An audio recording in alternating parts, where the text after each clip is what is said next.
driving you, she'll tell you what to do, don't let her ride.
Surely be your guide, don't let her drive.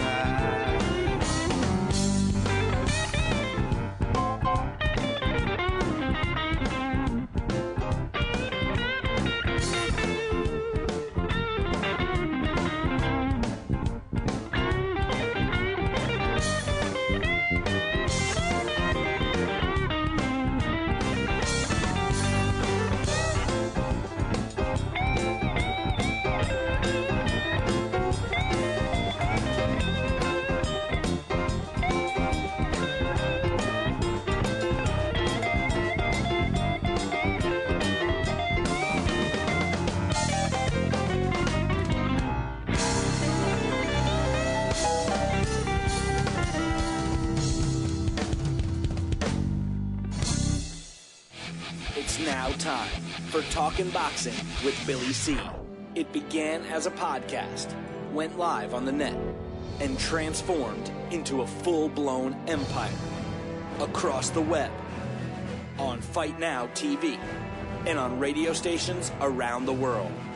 It's the only daily boxing talk radio show on the planet, hosted by the only guy with the balls to do it. Many have stepped into the ring. Many have tried to take the belt. And one by one, they've fallen. Another victim of the undisputed heavyweight champion of boxing talk radio. Talkin' Boxing with Billy C is on now. My style is impetuous, my defense is impregnable, and I'm just ferocious. I want your heart.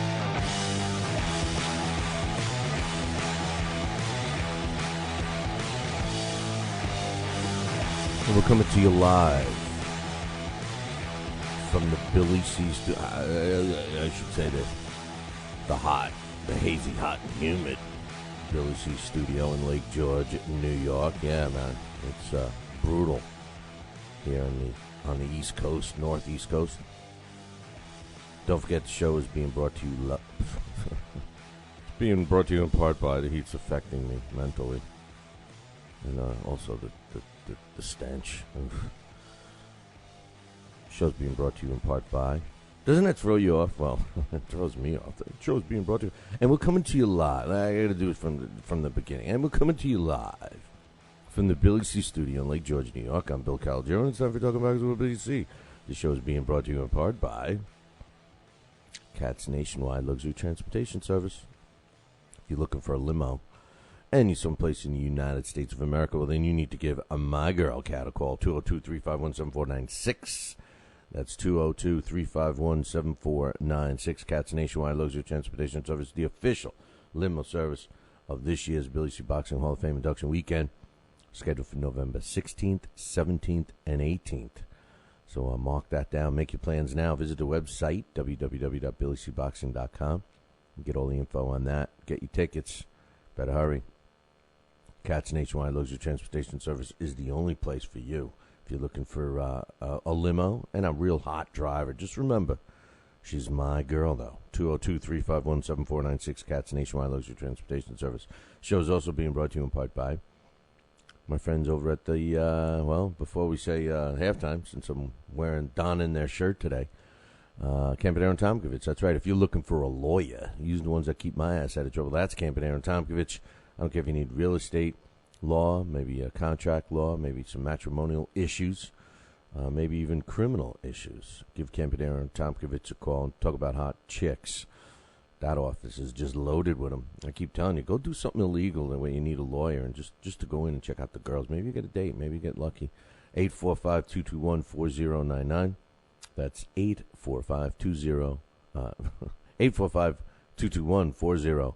Campanaro and Tomkovich. Let Campanaro and Tomkovich knock out your legal problem. 845-221-4099. And don't forget, tell them Billy C sent you. And that I'm going to pick up the consultation fee.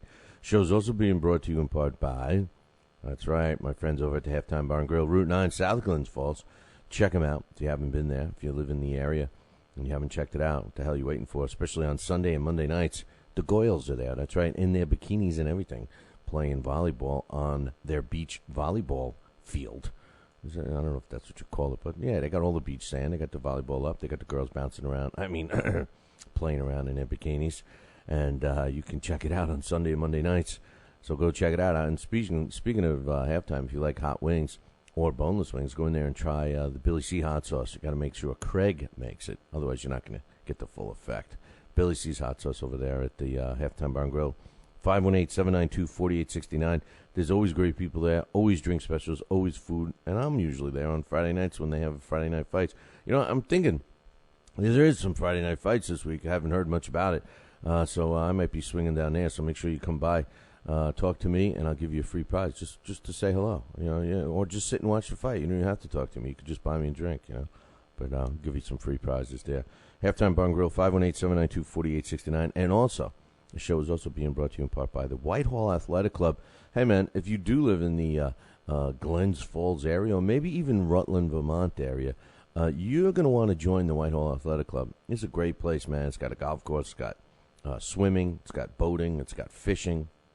You know, they got all kinds of sports, basketball, tennis, and live events, in addition to a couple of bars and restaurants in the facility. They got live sporting events like this weekend. We got pro wrestling going on there. But better than that, on July 20th, I'm going to be doing some press stuff real soon on this. It's signed.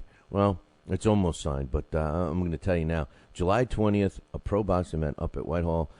Yours truly is going to be calling the action from ringside. So is my man Alex Papali and Daxx Khan. We're going to have a three-man crew. Dax is going to be doing some interviews, post-fight interviews with the fighters, and also pre-fight from the locker room. So that ought to be really interesting. So we're going to be doing a broadcast there. The main event, it's going to be for the world. It's the WYBA World Junior Welterweight title, or interim belt, whatever the hell you want to call it. Chevelle Halbach, that's right. Chevelle Halbach is going to be taking on Victoria Cisneros. Victoria Cisneros is just one tough SOB. These guys already had a fight once before, and it was a split decision win for Chevelle Halbach in New Mexico. So the rematch is on. I'm looking forward to it, and I hope you guys are too. Stay tuned for more information on that. So you can get tickets and all that stuff by visiting WhiteHallAthleticClub.com. Make sure you tell them Billy C sent you. All right, I got another. Oh yeah, I got another announcement. Remember? Well, before I say that, you know, in the beginning of the show, we usually play Memphis Gold's Crab Cakes. It's become our signature song. Today I played another song by Memphis Gold. It's called "Don't Let Her Ride." Some good stuff, man. What a great band. What a great band. I love that. I love them.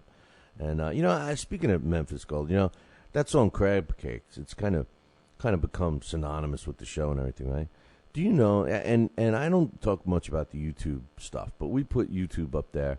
We put our show up on YouTube. It's been about 3 months, a little over 3 months now, and we're starting to accumulate some views and everything. But we put it up there just for, I don't know. It was actually an experiment, okay, to be honest with you. And do you know that I'm getting these nasty emails from the YouTube powers telling me that I'm doing a copyright infringement on that song, Crab Cakes. But here's the thing. it's not even the right one. They think it's some other crab cake song by somebody called Rumblefish, who I've never heard of before. And I have to send this big long thing explaining that it's not them, that they're wrong, that it's by Memphis Gold, and that I do have permission to play it. That's why I play it.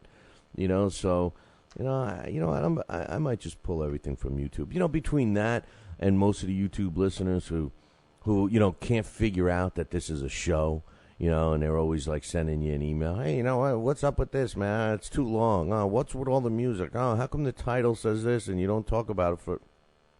Hello, a title says we're going to talk about Julio Cesar Chavez Jr. You got to listen to the show before you talk about it. I mean, did you ever listen to a radio show? I mean, that's what we are. We're a television and radio show.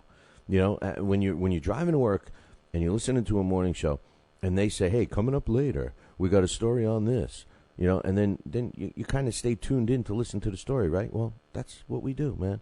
We've been doing it for 9 years, So these bozos that don't get it on YouTube are going to probably ruin it for all the people that do get it. All 65,000 of the viewers that have watched the show on YouTube may end up not watching it because of a handful of idiots. I'm just getting frustrated with it. So anyway, figured I'd get that off my chest. Here's the good news.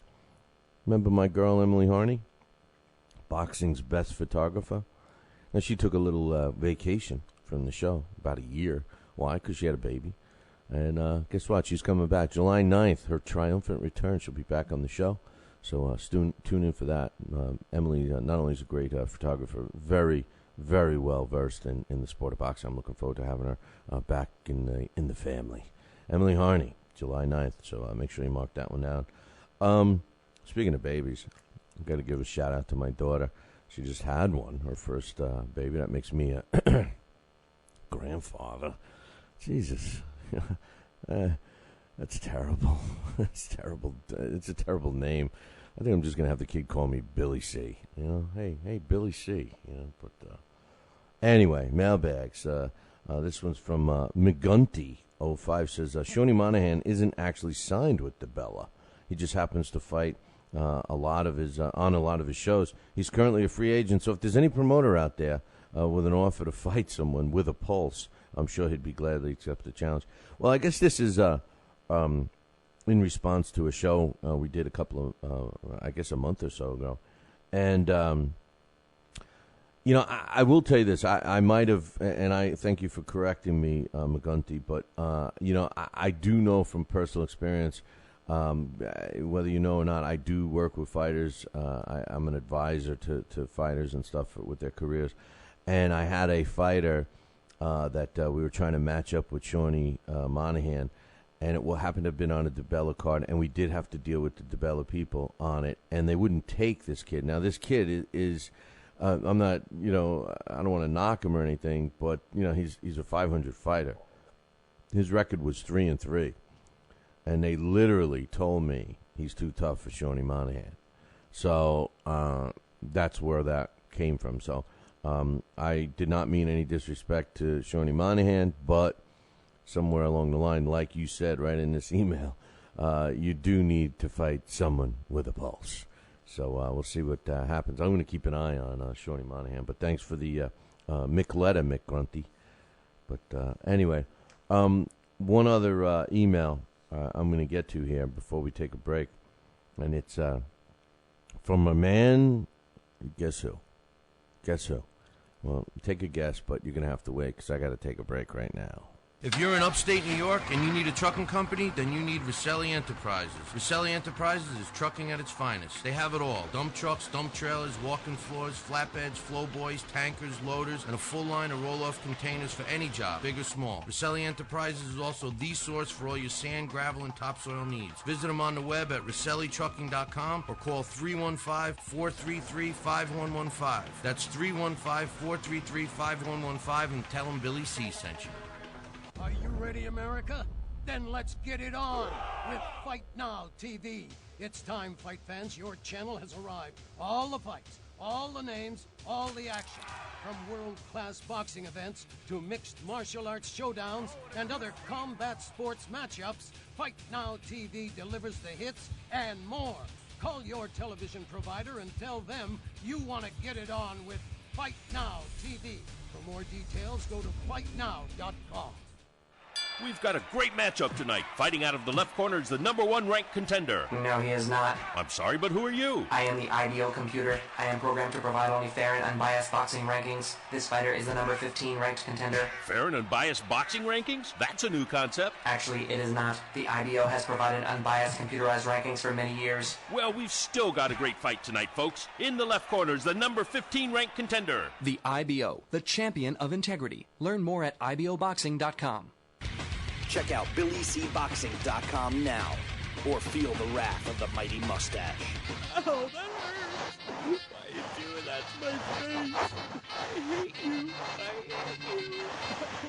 That's BillyCBoxing.com. Consider this your warning. As a young boy, all Billy C dreamed about was one day having his own catchphrase. And we're back. And we're back. One boy, one dream, one day, everyone will say. And we're back. And we're back. And we're back. And we're back. And we're back. And we're back. Catchphrase coming soon to a theater near you.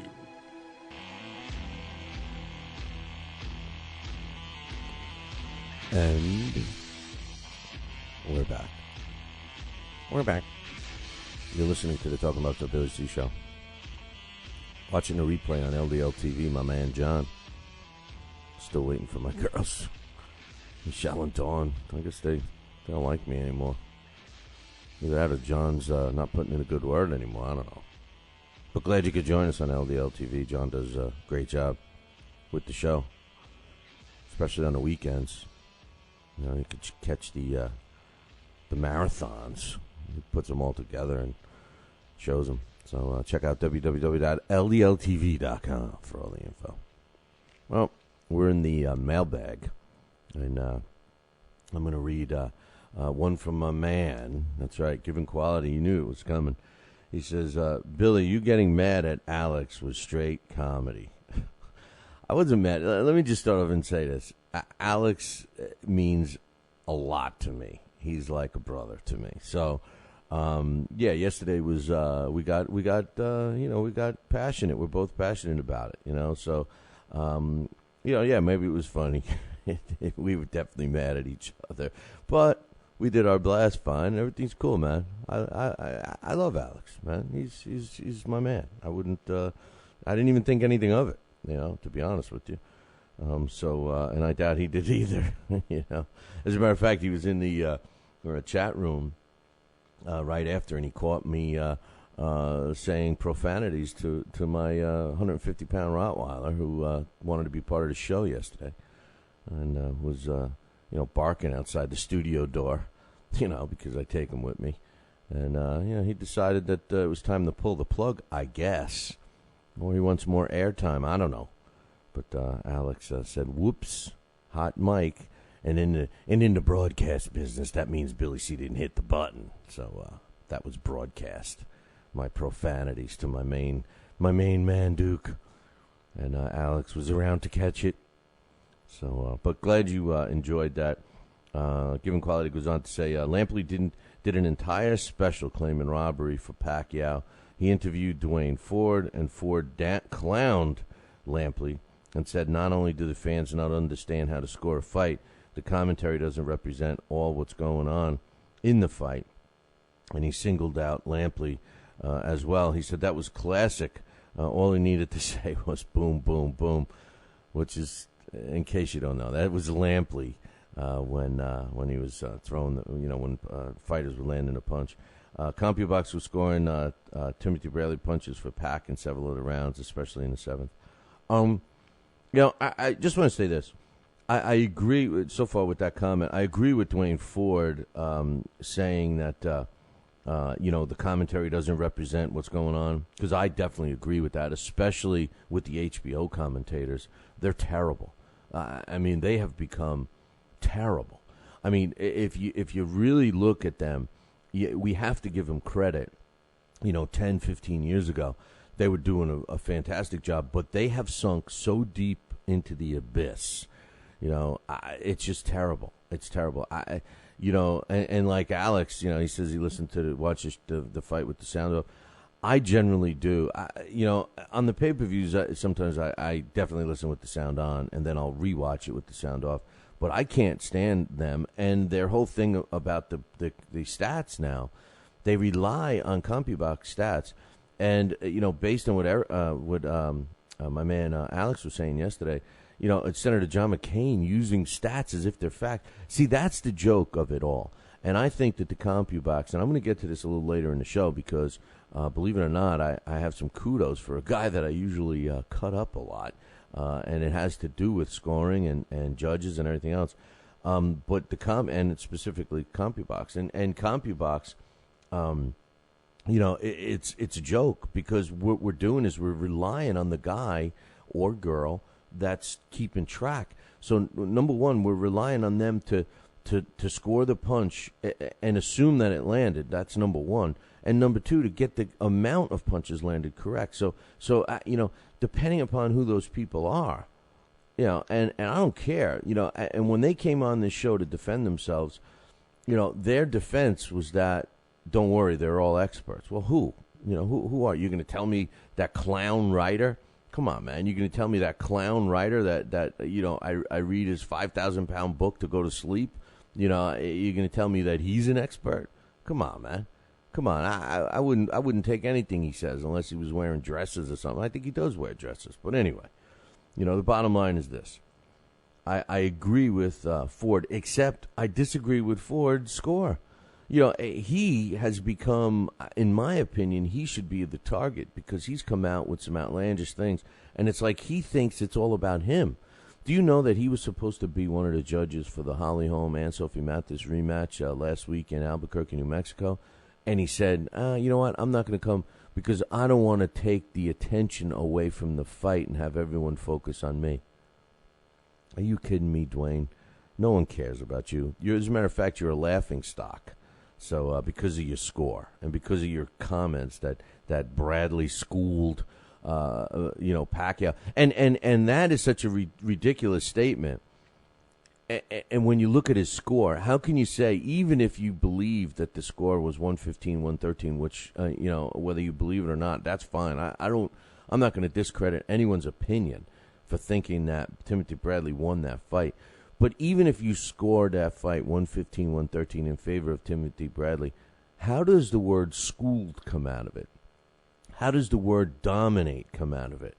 I mean, dominate is the way I scored the fight, 118 to 110. With the sound off 117, 111. That's a domination. That's schooling a fighter. Not 115, 113. So, I don't know where he comes off. But anyway. He says, then he goes on, now, that was the good part of, apparently, and now he says, you know that we can't have an email from him without Floyd. He says, if Floyd Mayweather Jr. lost a decision like Pacquiao, HBO would do a 30-minute special for him claiming it was the biggest robbery in boxing. He's saying would HBO claim? I think they would. You know what the problem with you giving quality is? You think everybody's against Mayweather, and I don't think that that's the case. I don't like him only because I don't like him personally. I don't think people are against him, So and as a matter of fact, the sport of boxing obviously likes him. He does well when he fights, So I mean, everything is done well. So I don't know if I agree with you on that one. He says the conflict of interest is at an all-time high. When I watched the Bias Pro Pacquiao special. They want everyone to feel sorry for Pacquiao, to once again make him the sympathetic figure. Come on, man. How can you say that and disregard the sympathetic feeling that they are trying to get us to feel about poor Floyd Mayweather in jail? I even had an email from somebody saying, "You old guy, you couldn't handle it in jail. You try handling it." Forgetting the fact it's like the kid. Like a little kid when a little kid does something wrong. Hey, don't little Johnny, don't play in the dirt. Don't play in that flower garden. And then all of a sudden, little Johnny's playing in the flower garden, and you yell at him, okay, go to your room.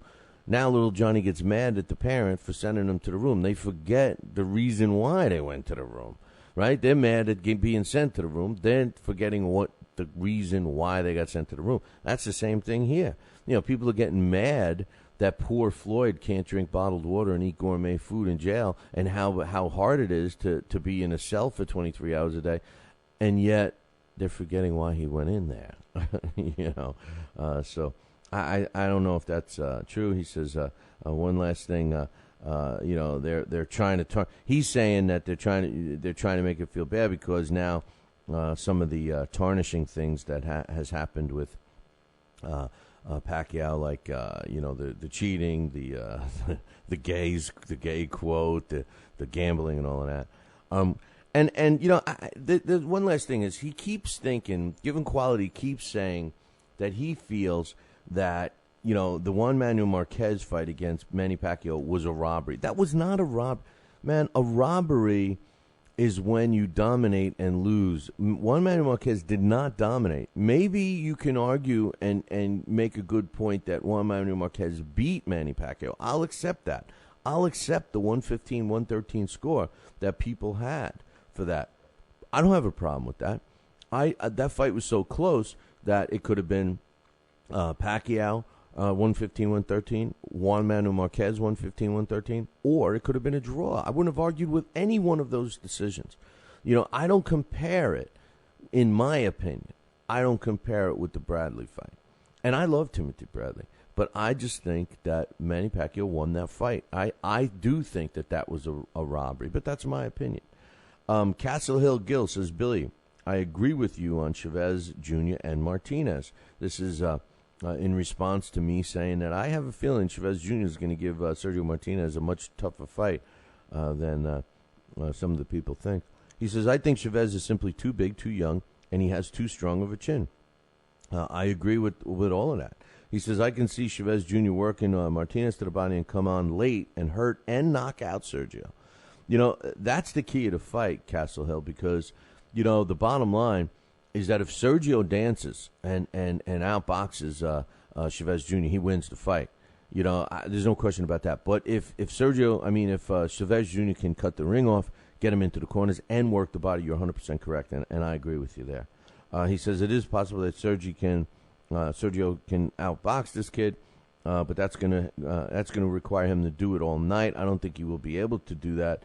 Sergio's in his late 30s, and age will play a factor here. Chavez Jr. is a beast. This fight is basically a cruiserweight versus a middleweight. Well, let's give Chavez some credit. Number one, he's probably one of the most well-conditioned athletes in the sport of boxing. So we got to give him that. Number two, he started off a little late. So, when you look at his age, yes, he's battling father time, but he doesn't have the wear and tear on his body, his physical wear and tear on his body, as would another 38-year-old, fighter that started out much younger. And finally, as far as cruiserweight versus middleweight, that could be true when we assume that Chavez Jr. goes into the fights weighing about 185 pounds. But the truth of the matter is Sergio's not exactly a monster middleweight. I believe he should have never moved up. I mean, he's a middleweight. And that's why I believe that, he and Floyd Mayweather would make a decent fight. And, people saying, oh, he's too big for Floyd. I don't think he is. But yeah, okay. Maybe fight night, he weighs 163 pounds, 164 pounds, Sergio Martinez, and Julio Cesar Chavez Jr. is going to weigh well over 175. That's a good point. So I guess you're right. There. He also says, I have to agree with Given Quality on the fact that many of Chavez's wins have been clouded with controversy. Apparently, Manny Stewart has yet to receive a confirmation from the Texas Commission on whether or not Chavez Jr. submitted a urine sample after the Lee fight. He also tested positive for a diuretic once and failed to provide a urine sample after the Rubio fight. So there are some questions surrounding this kid. Having said that, I still think he can beat Sergio. to be honest, he should move up to 168. I agree with Given Quality, and I agree with Castle Hill Gill about that. And there is some clouded stuff surrounding the weights and how this kid can actually get down in weight and be able to put on so much weight after the weigh-in. But I think as much as we need to blame him if he's doing something illegal, don't get me wrong, I totally agree with that. However, when does the Texas State Athletic Commission become responsible for this? I mean, when do we start saying to the Texas State Commission, hey, what the hell are you guys doing? Get off the cows, get off the steer, put down the burger, put down the T-bone, and figure it out, man. Why aren't you testing these guys? Where are the results? How come you're allowed to let them leave the facility and then not worry about it? There's no repercussions coming from the commission itself.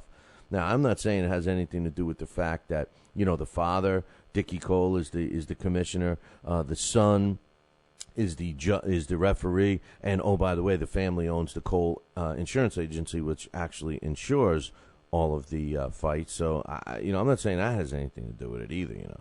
Are you ready, America? Then let's get it on with Fight Now TV. It's time, fight fans. Your channel has arrived. All the fights, all the names, all the action.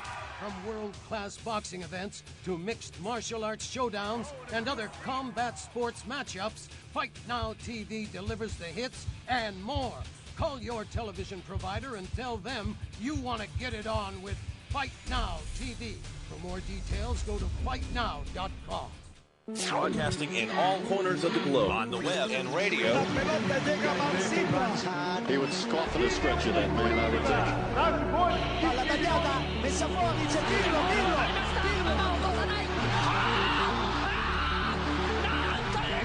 think. You're listening to Talkin' Boxing with Billy C. from upstate New York in the good old US of A.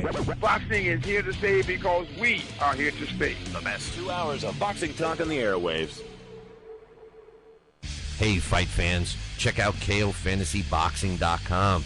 KO Fantasy Boxing is boxing's only trademarked fantasy game. Check it out, www.KOFantasyBoxing.com. Select your own gym, your own fighters, track them through a season that can last from 3 months to a year, depending upon which league you join. You got to check this out, man, www.KOFantasyBoxing.com. Join it today. Again, www.KOFantasyBoxing.com. And tell him Billy C sent ya. Now back to Talkin' Boxing with Billy C, the only radio host man enough to take a punch from Mike Tyson. Wait a minute, man. Hold on there. Jeremy, man, I need you to take this one, all right? Wait, what? No way.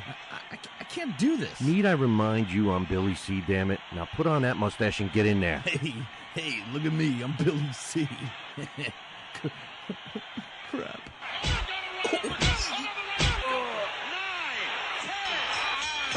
The undisputed heavyweight champion of Boxing Talk Radio. It's Talkin' Boxing with Billy C. Test 1 2. Test 1 2. My fellow Americans, good evening. Welcome back to Talkin' Boxing with Billy C. It's great to be here discussing the sweet science with everybody. I love boxing. I love talking boxing. It's what I do. Bill. Wait, what? Bill. What? Why are you interrupting me? What? Wrong. What's the problem? Billy, what? C. I did not have... We're gonna have to ask wrong you. Speech. What do you mean wrong, Billy C? What's going on here? Fine, I'll go. I just wanted to talk some boxing on TPSradio.net. That's all I wanted to do. I don't need your damn show. I'll get my own talking wrestling with the other Billy C. Yeah, that sounds good. Yeah, I've always been a Hulkamaniac anyway. Broadcasting live, brother. Welcome back to Talking Boxing with Billy C. on the mighty TPSradio.net, brother. What you gonna do, brother?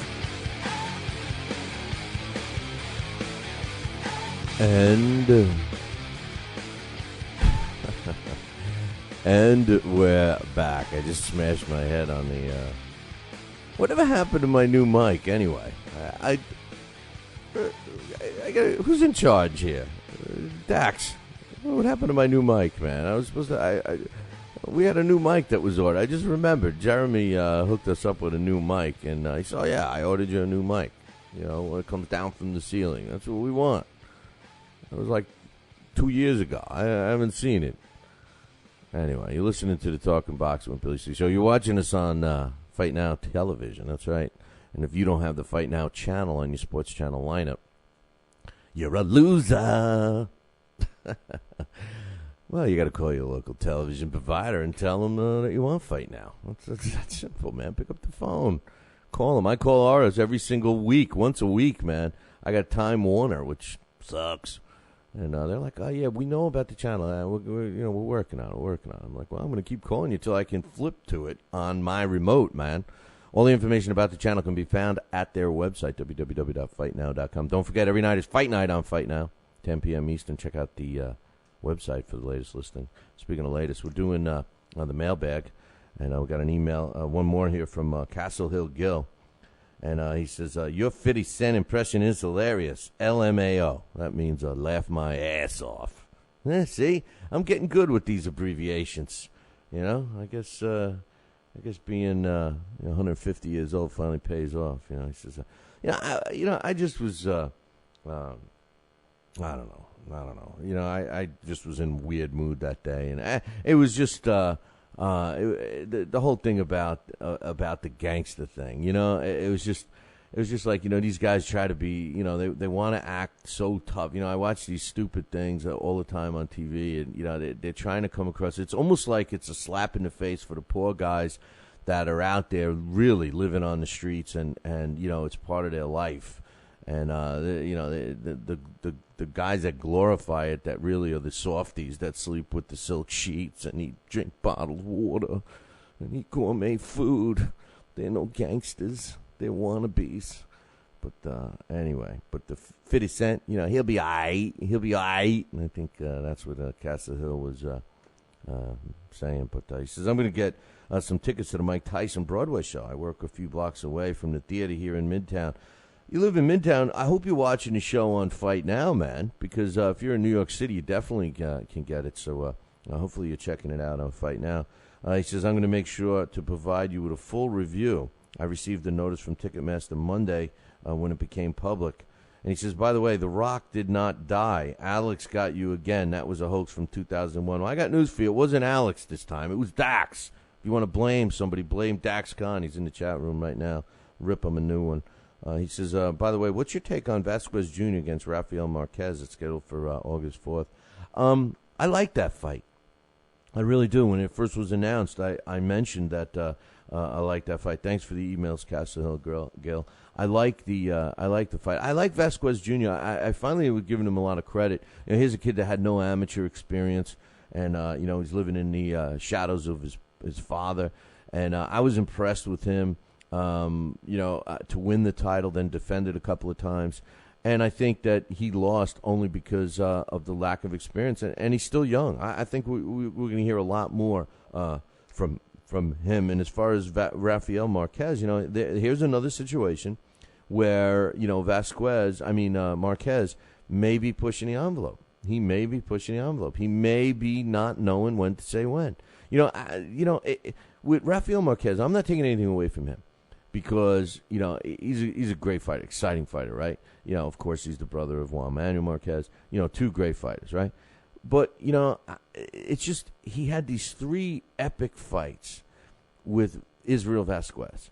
And, it's just like every time you mention Rafael Marquez, the first thing that pops in my mind is Israel Vasquez. It's just these 2 guys will be forever joined because of those fights. It's like Ali and Frazier. Muhammad Ali, he fought some great fighters.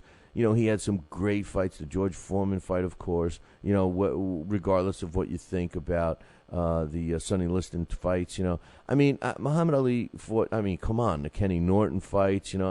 He fought these great fights. But who do we always remember? When you mention Ali, what's the first thing you think of? is Joe Frazier, man. You think of Joe Frazier, Smoking Joe. You might even think of the time when they had the mic in front of Joe Frazier when poor Muhammad Ali was up there lighting the torch at the Georgia when it was in the Olympics in the Georgia. and Ali, and they said, what do you think about Ali? You know, after all these years, Joe, what do you think? He says, I'd push him right into that flame if I had the chance. But anyway, anyway, good point. Vasquez Jr., Marquez, good. But Jordan says, so Chavez wasn't able to provide a pre-fight urine sample, huh? His actions surrounding tests have been fishy of late. No doubt about it, man. I can't argue with you there, my man. He says, there's no way. I agree with him. There's no way that I can defend him for that. I mean, I agree with you 100%.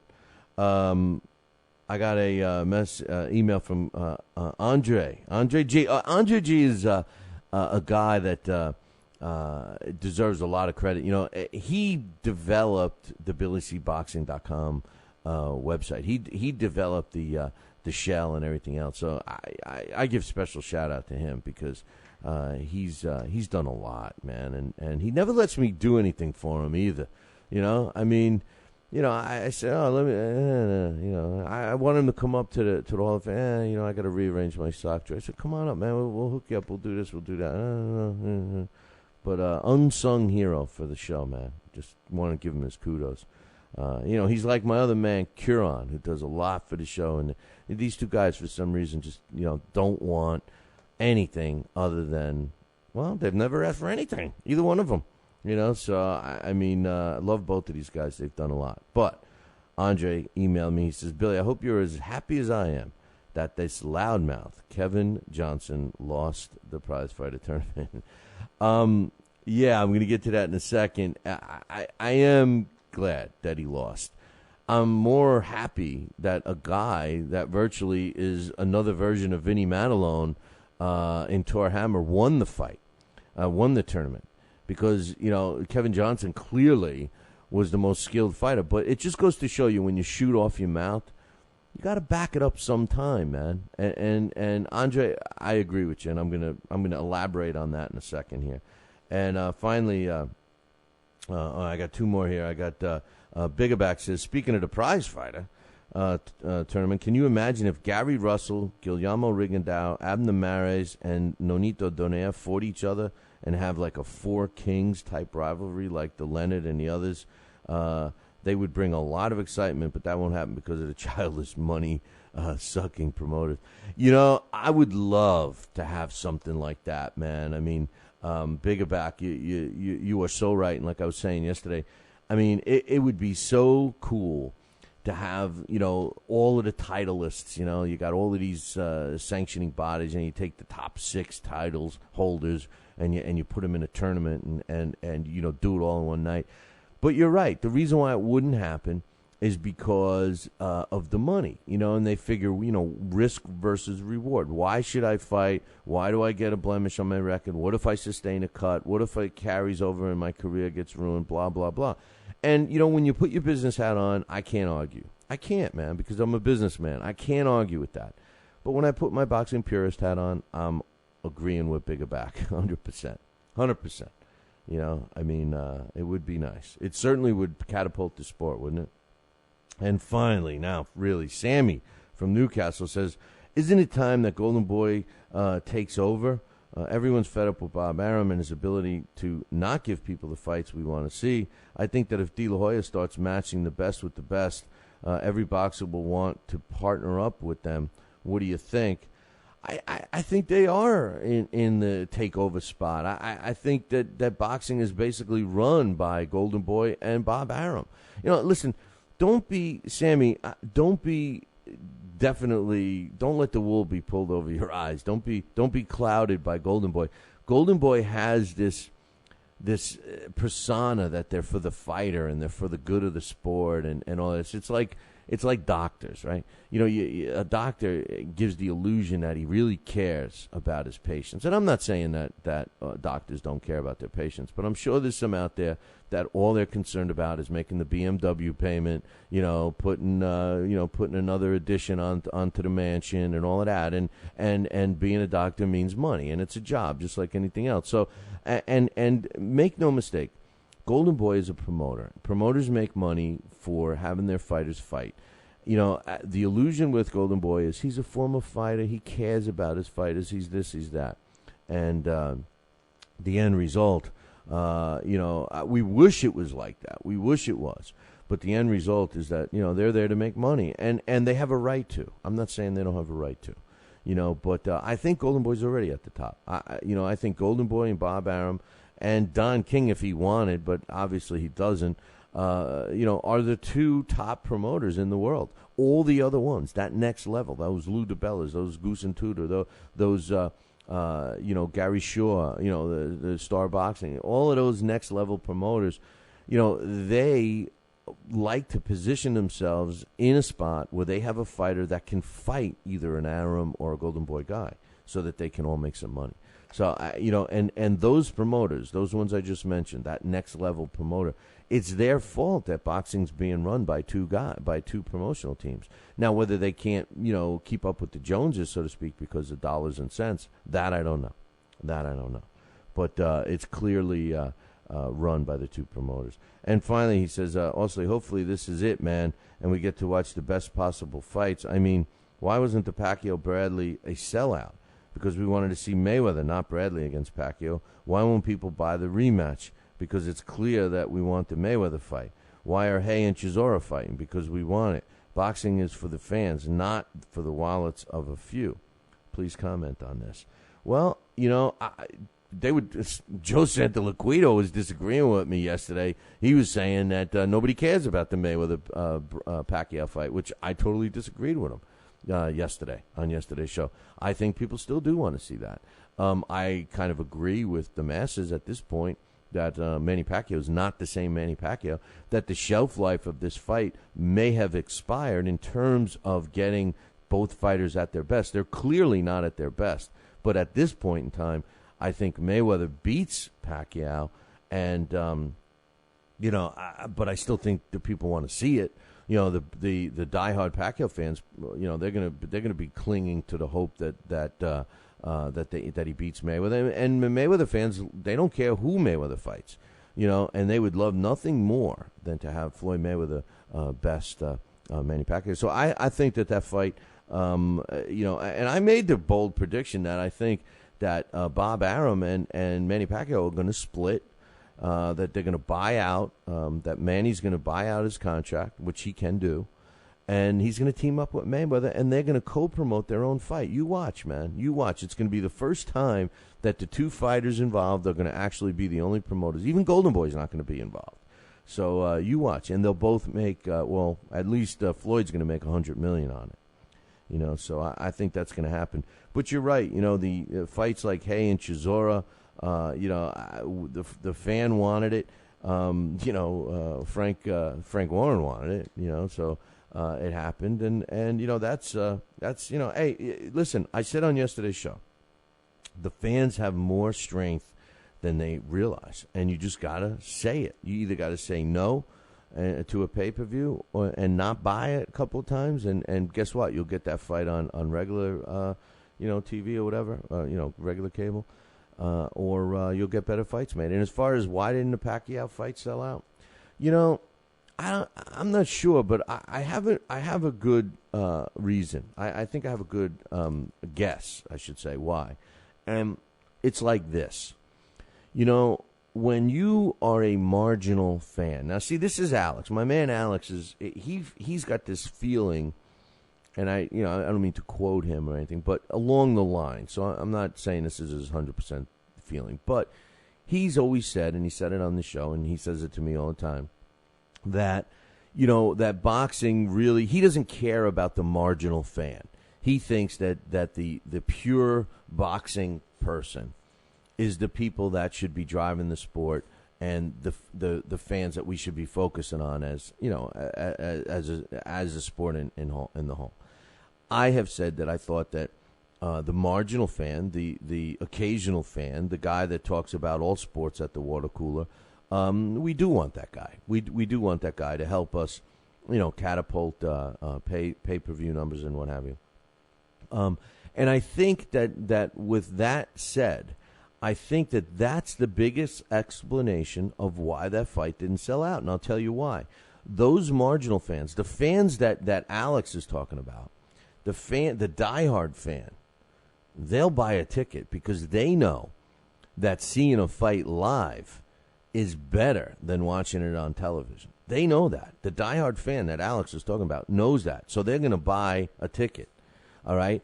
And the Pacquiao fans, I believe, most of them are the marginal fan, with the exception of the Filipino crowd, which is, they were all there except for the whole country of the Philippines. Hey, I'm going to give you kudos. I'm going to give Mayweather kudos right now. Obviously, if my theory's correct and that the marginal fan would prefer to watch it at home on television, then it goes to show you that Mayweather, who sold out against Cotto, attracts more diehard fans. But then again, keep one other important thing in mind here, Sam. Sorry about that. Forgot who sent the email.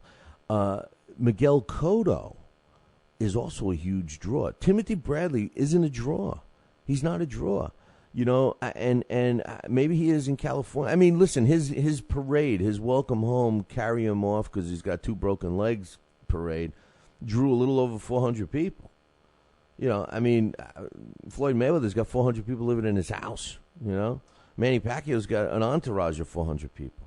So anyway, let's talk about the results. There were some fights yesterday. First and foremost, the Prizefighter tournament. Congratulations to Tor Hammer, one of DeBella's boys. He won it all. And the mouth of the South, and I can call him the mouth of the South because he's from the South. He's from South Carolina, I believe, or Georgia. The man himself, Kevin Johnson, who spews more BS than, a Texas steer farm. This is a guy that makes all these comments. I agree with my man Andre. The reason why I root against him is because I don't think, are people that stupid? Are boxing fans that stupid that they fall for that? I don't think so. And is Kevin Johnson so ignorant that he feels that the only way that people are going to listen to him and watch his fights is that he comes out with these outlandish remarks, a la he's the best heavyweight ever, he's better than Muhammad Ali, better than anybody, he's going to come back, no one wants to fight him, blah, blah, blah, when I knock everybody out, blah, blah, blah, blah, blah. I'm going to do this, I'm going to do that, and he does none of that. How rewarding is it that a guy that's virtually a small heavyweight who does nothing, he doesn't really have boxing skill. He's a Vinny Matalone type of a fighter, comes at you just wailing away. Isn't it great that a guy like him beats Kevin Johnson in the final? And that's exactly what happened in the Prizefighter tournament yesterday in London. The first set had Albert Sosnowski winning a split decision against Mo Harris. Mo Harris had no business being there. Mo Harris has been done for years. He's involved with one of the biggest wannabe promoters in the sport, and I don't know how he even got there. I guess they needed another body or something. But Albert Sosnowski, who's not a bad fighter, he beat Mo Harris. Kevin Johnson stopped. He did come in. He did come up with at least one knockout. Remember, he claimed he was going to knock everybody out. He came up with one knockout in the first round, just at the end of the first round against Noureddin Madani. And Madani, virtually an unknown fighter anyway. So, that was a layup for Johnson.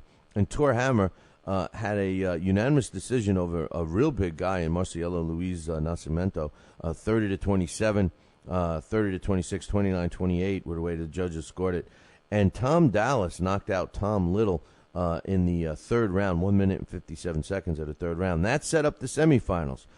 Tor Hammer against Tom Dallas, and Tor Hammer knocked out Tom Dallas in the very first round. 29 seconds, he just attacked him and caught Tom Dallas.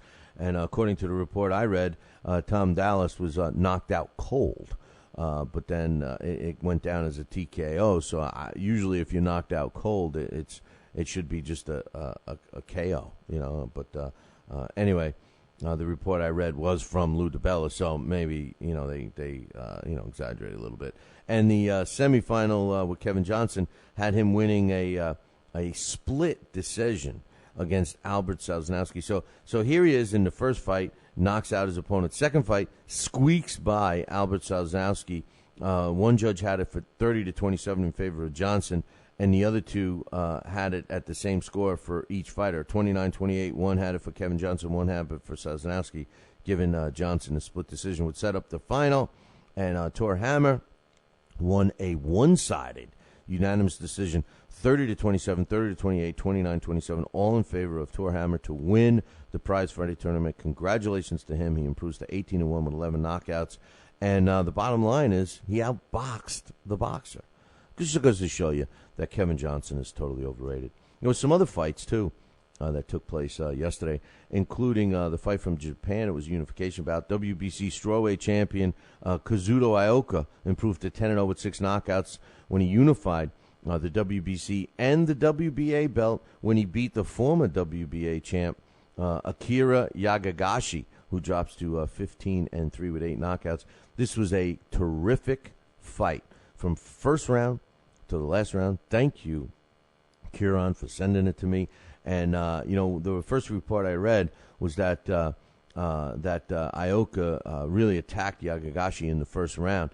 And as a result, his eye swelled up. Yagagashi's eye swelled up and prevented him from really unleashing an attack that he usually does, or at least he couldn't defend against Ioka's attack.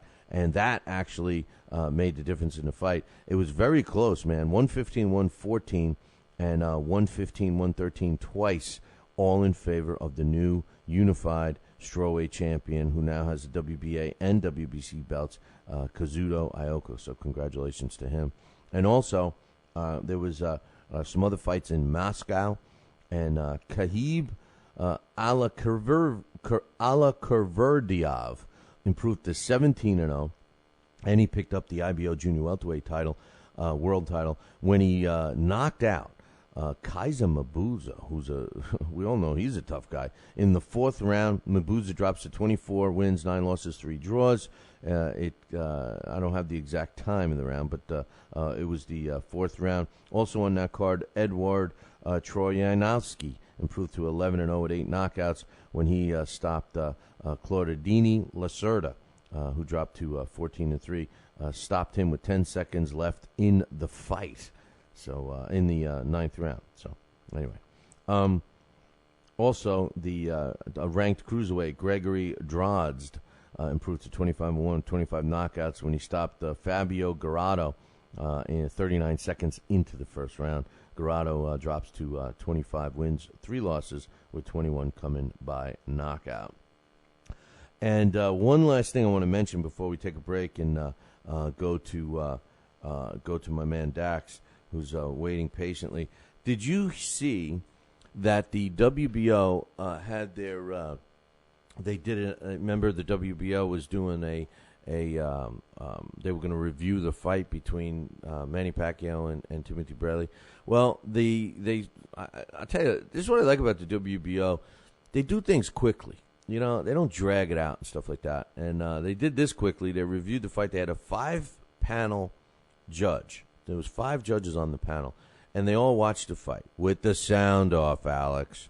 And they had the scores of 118 to 110, 117, 111 twice, 116, 112, and one judge had it the same scores as they had on the night of the fight, 115, 113. But all of them, all 5, scored it in favor of Manny Pacquiao. Now, the only thing that they can't do here, and we got to keep this in mind, is they weren't ringside. They watched it on TV. So, and that was the big argument. What does all this mean? Well, it doesn't mean that they reversing the decision or anything like that. They have no reason to. But they said that what they think is that there should be an immediate rematch. Now, here's the deal. There's an immediate rematch clause, or there is a rematch clause, if Manny Pacquiao and Top Rank decide to exercise it. It's in the contract. But for all of a sudden, some reason, Bob Arum is actually not wanting to talk about a rematch, and he's considering other things. Now, the rumor is that he's going to go for a Juan Manuel Marquez fourth fight rather than fight Timothy Bradley. Maybe take Timothy Bradley on early next year. Now, I don't know what the reasons are for this. Is he trying to get another payday out of Pacquiao? Is he trying to get, elevate Timothy Bradley to his new cash cow? Is Timothy Bradley's injuries possibly preventing Bob Arum from pushing it? Maybe he's trying to give Timothy Bradley a little more time. What's the deal? The WBO has already thought of this. They've already said to themselves, well, we don't want this guy holding our belt hostage. So if they're giving Manny Pacquiao and Top Rank the option of having an immediate rematch, and if they don't, they are ordering an immediate rematch. So therefore, what that means, what I read between the lines, is if Timothy Bradley does not fight Manny Pacquiao in his next fight, they're going to strip him of that belt. That's the way I'm reading it. So here's the thing. It looks like they're willing to give Manny Pacquiao an opportunity to fight someone else, but the first defense of Timothy Bradley's belt has to be against Manny Pacquiao. So what we could conceivably be seeing here is Manny Pacquiao fighting in November against Juan Manuel Marquez, and then come back in early 2013 and fight Timothy Bradley in the rematch. Now, everybody said Bob Arum is the guy who's set to make the most money out of Timothy Bradley winning, right? Because he knew that he would set up a rematch. How about sprinkling in Juan Manuel Marquez in November? Talk about making some money. And talk about taking advantage of Manny Pacquiao. Here's a guy that's clearly on a decline. So, I don't know, man. A lot to think about. But all of that, we got to think about in a little bit. I got to take a break. When I come back, Daxx Khan's going to join us. We'll ask him his thoughts on that and some other stuff. And he's got his weekend boxing roundup all coming up in about 2. Talkin' Boxing with Billy C. now has official merchandise available on TalkinBoxing.com. T-shirts, sweatshirts, hoodies, and mugs. And yes, even undergarments. Talkin' Boxing apparel is the perfect gift for the boxing fan in your life. Log on to www.talkinboxing.com. That's TalkinBoxing.com and place your order today.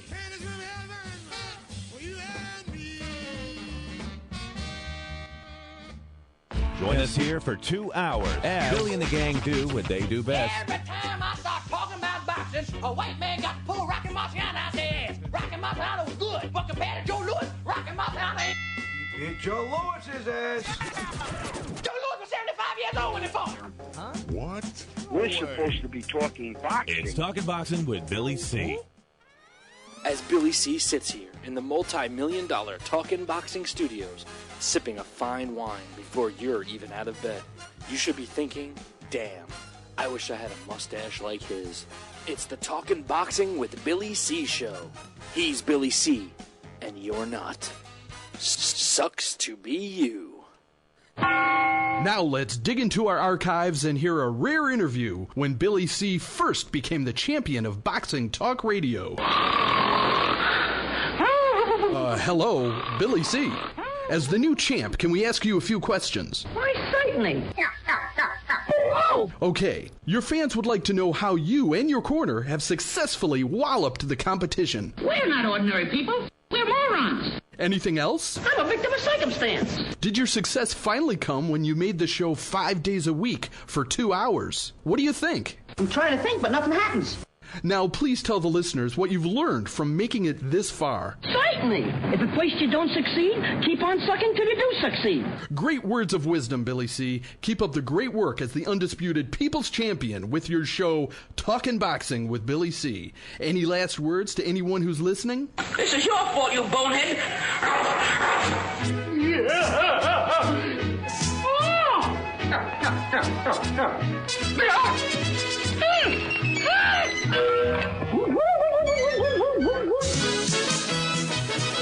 And we're back. You are listening to the Talking Box with Billy C radio show. You're watching us on the Fight Now television channel.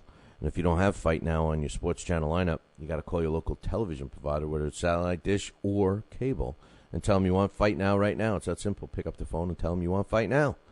Don't forget, every night is Fight Night on Fight Now, 10 p.m. Eastern. Check out their website, www.fightnow.com. You know, the heavyweight fights, we announced the other day that Epic, or I'm going to announce right now, Epic is picking up the Vladimir Klitschko and Tony Thompson fight. They're also going to be showing the Povetkian and Rockman fight. You know, who cares about that? But they're going to be showing the Derek Chisora and David Haye fight. Now, this fight moved back to England. Remember, they were all worried about the fight, and everybody was trying to boycott it over there. They were going to move it to Germany. Well, it's back in England. And I'm glad it is. As a matter of fact, David Haye flew over to get his license from the Luxembourg Boxing Federation yesterday and signed autographs and everything else. I think this speaks volumes, and I want to get my man Daxx Khan's thought, and he's on the line right now. Good morning, Dax. Good morning. How are you? What do you think of that, man? What do you think of the that seesaw that's going on in with the David Haye and Derek Chisora fight, and now Epic picks up that they're going to be broadcasting first the Vladimir Klitschko fight on July 7th, and then the doubleheader, which is going to feature Chisora versus Haye and Povetkian and Rockman on July 14th, all from England.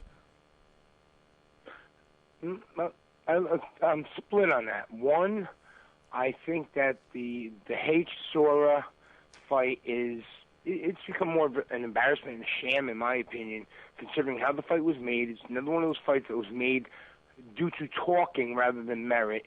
There's been so much controversy on the fact that one fighter was suspended. This commission doesn't approve it. That commission's going to do it. Now Epix picks it up, and this has nothing to do with Epix, but I just think that whole fight is a sham in itself. And the fact that they keep switching venues. They can't decide on who's going to pick it up and who's going to broadcast it, who's not going to broadcast it. That shows exactly the type of quality fight and exactly what everybody's opinion of it is. As far as I'm concerned, that fight could be flushed down the toilet. It never happened. See, I'm totally on the other side of that. I think that it's a great fight, and I think that I understand where you're coming from in terms of how it was made, the whole fiasco at the post-fight news conference after Chisora, fought a tough fight against Klitschko. But I think that what happened here was that, we see these two guys. First of all, David Haye, in my opinion, he never really proved himself as a heavyweight. Chisora, not that he's a world beater or anything. I think it's a competitive fight. And because it was, a fiasco, I think it was a natural thing. What I liked about this federation stepping up, the Luxembourg Boxing Federation, is because the other sanctioning bodies were trying to, have a stranglehold on it. And I looked at it as different, saying, hey, the people wanted to fight. Obviously they did. They sold 28,000 tickets for that fight alone, and as soon as they went on sale. So I think there is a demand for that. I think it's a good, don't get me wrong, in terms of fight itself, I think it's a good fight. It's a good matchup. They're evenly sized. We spoke about it ourselves off the air and on the air that, a lot more fights like this with guys of that size and guys of that quality, if they went at it against each other, the heavyweight division would be a lot more exciting because, they are true, legit heavyweights. We just forget what a legit heavyweight is because for so long the men have been so big in the division. But I'm one of the few people that, something I do believe, if one sanctioning body, one commission has suspended somebody, they don't want somebody, participating, then you know what? I think every commission around the world should respect that, and they should back each other up. To me, that's just been a problem in boxing for a long time. But I do like the fact David Haye gets a little bit of his own medicine with Derek Chisora. I love Derek's new T-shirts, "Ain't Toe Stopping Us Now," with the big picture of David Haye on it. I love it. You know what? Just for that right there, I want Chisora to knock him out. Yeah, send me a copy. I haven't seen it. That's great. If you go to BoxRec.com, they've been showing that on and off the last few times. Good. Just like how David had the pictures of the Klitschko brothers. What was that movie? The Heads.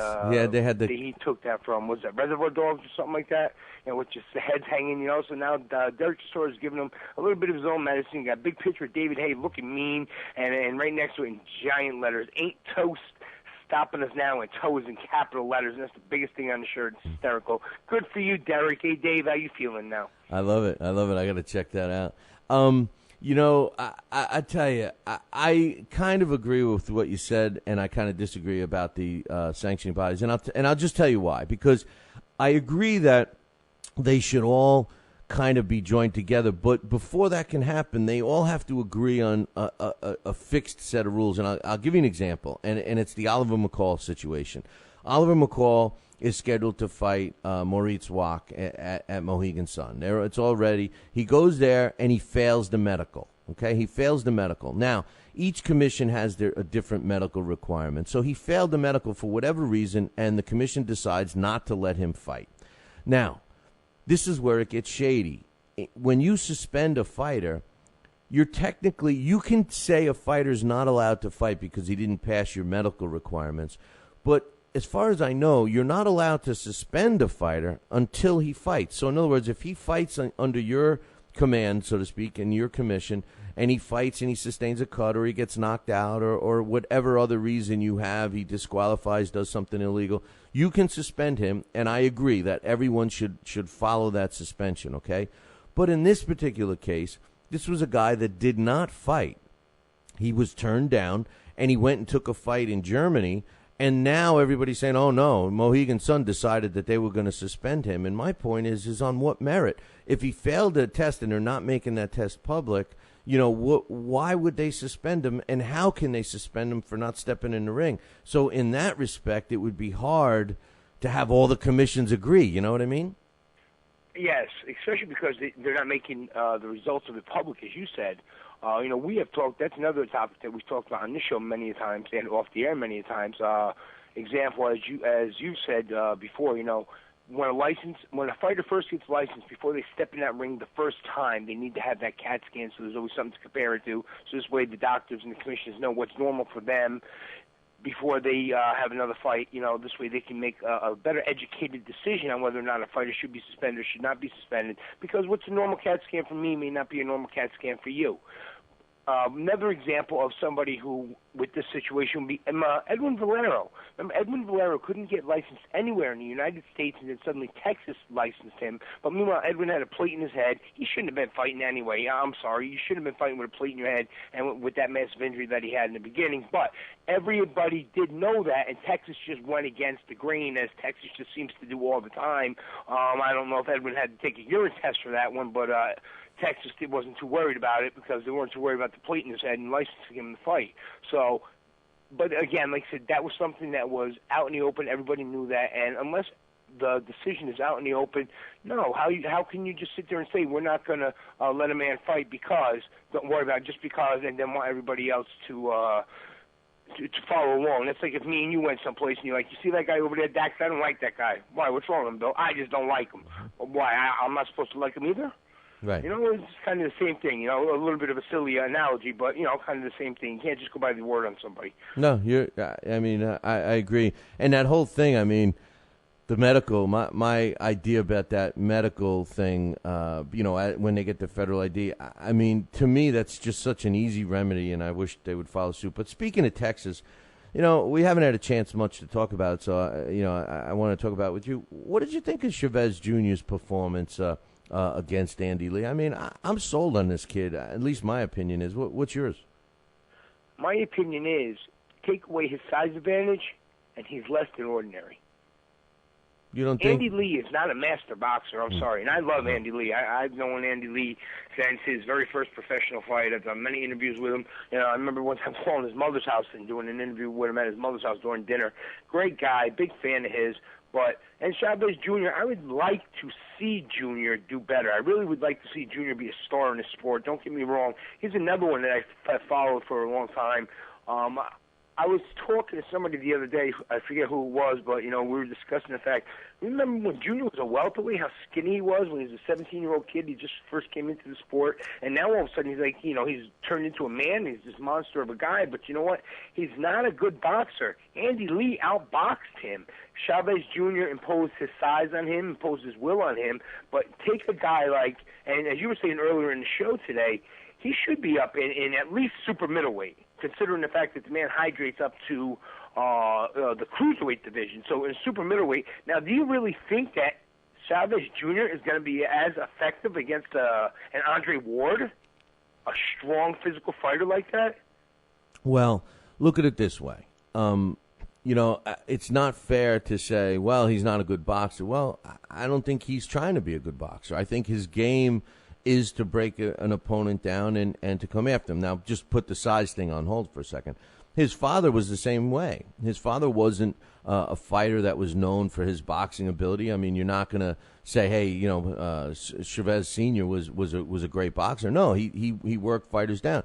And what makes Chavez Jr. different than an Andre Berto in terms of getting a title or being catapulted into the limelight before his skill sets were really refined. And I think that between guys like us that know the sport and follow it and everything else, we get a little perturbed when we see a fighter that's wearing a championship belt. We get upset when people are anointing them as great fighters before they even have a full arsenal yet. And that's what's happened with Chavez. That's what happened with Andre Berto. We've seen it happen a lot, especially in the last 15 years or so, where they... I'll admit, it bothered me with Canelo.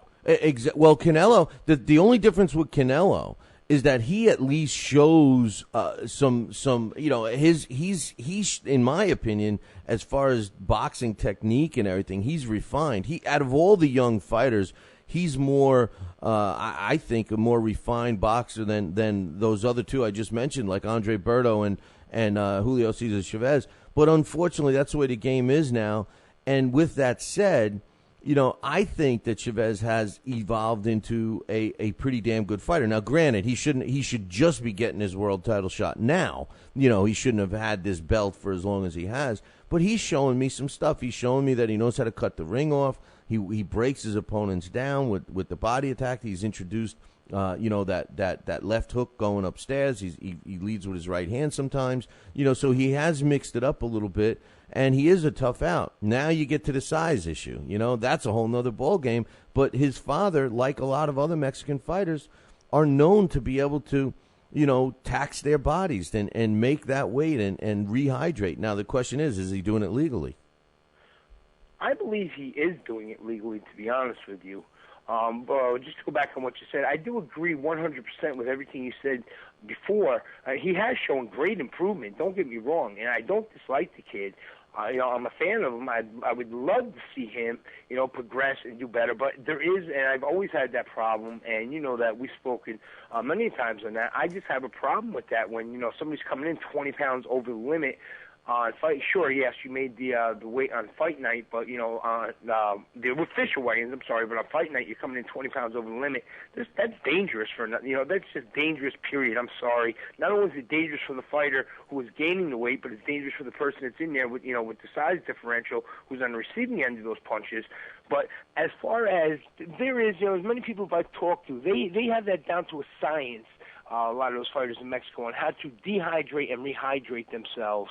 From what I understand, one of the secrets, not that every fighter does it, but we've kind of seen a little glimpse on how they've perfected that when Juan Manuel Marquez fought Floyd Mayweather, and he was drinking his own urine on HBO 24/7. That they have this system down there where they know how to dehydrate themselves without losing all the minerals and the vitamins in your body that people lose when you sweat too much and you don't get enough fluid intake. So they have some sort of system where they know how to keep all that, yet they can sweat all the water out of the body and rehydrate overnight. But back to the hey Daxx, I know what the system is. And you see if you agree with me. If you're training for a fight and you're in Mexico and they said, okay, man, here's the water you get to drink. It's your own urine. That would prevent me from drinking any fluids. I don't know if everybody does that. The only thing I do know about that thing with the urine is, and the only reason I know that is because I remember being a kid.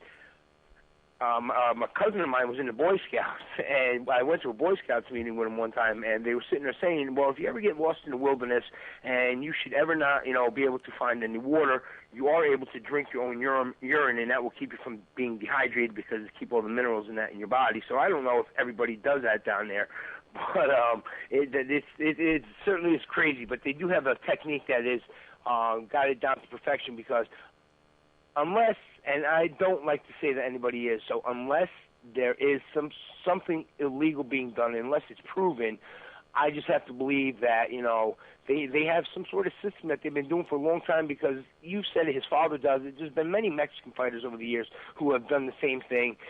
It's just not fair. You know what? Fight in the division where you belong. You lose 10 pounds, yes. Lose 15 pounds, yes. But you don't rehydrate that much overnight, and you especially have 20 pounds. And you know, some fight bigger guys, and without that size advantage, I'm sorry, at this point in time, Julio Cesar Chavez Jr. is just ordinary.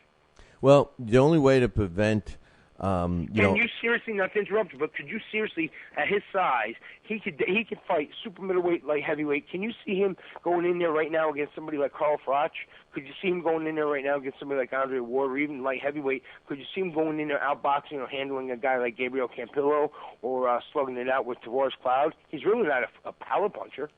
Well, you know, I think a lot of those questions would be answered when and if. Well, we know he's going to fight Sergio Martinez, because we got a boxer. Not that he's as big as him, but we'll see how he does about breaking a fighter down. But what I was going to say, and before I ask you another quick question here, is that the only way to really prevent that, Dax, is to have same-day weigh-ins again. End of story. You know, I love it, and I'm all for it, and I know you're all for it. We've been talking about that since I've known you. Well, the thing is that if we want a true welterweight, weigh him the day of, and you're going to have guys that are walking around at 147. You know, if you want a true middleweight, in this case, you weigh him the day of, and, you know, you're right, 100%. Chances are Julio Cesar Chavez Jr. would not be a middleweight, you know. So, anyway, one quick question. Not a lot of talk, at least on this show, about the Tomaz Adamek-Eddie Chambers fight. There seems to be a lot of issues with that fight. People think that Adamek got a gift. I think that Eddie Chambers should be in the cruiserweight division, only because, you know, I just wish they paid the cruiserweights more so we would get guys like Eddie Chambers in the cruiserweight division, because I think that the division would be so much stronger. And these smaller heavyweights, not that Adamek is a monster, but these smaller heavyweights like Eddie Chambers, just, you know, even if they get to a title shot, they're not going to be competitive. No, they're not. As far as the Chambers-Adamek fight, I believe Eddie squeaked that out. I believe he outboxed Adamek.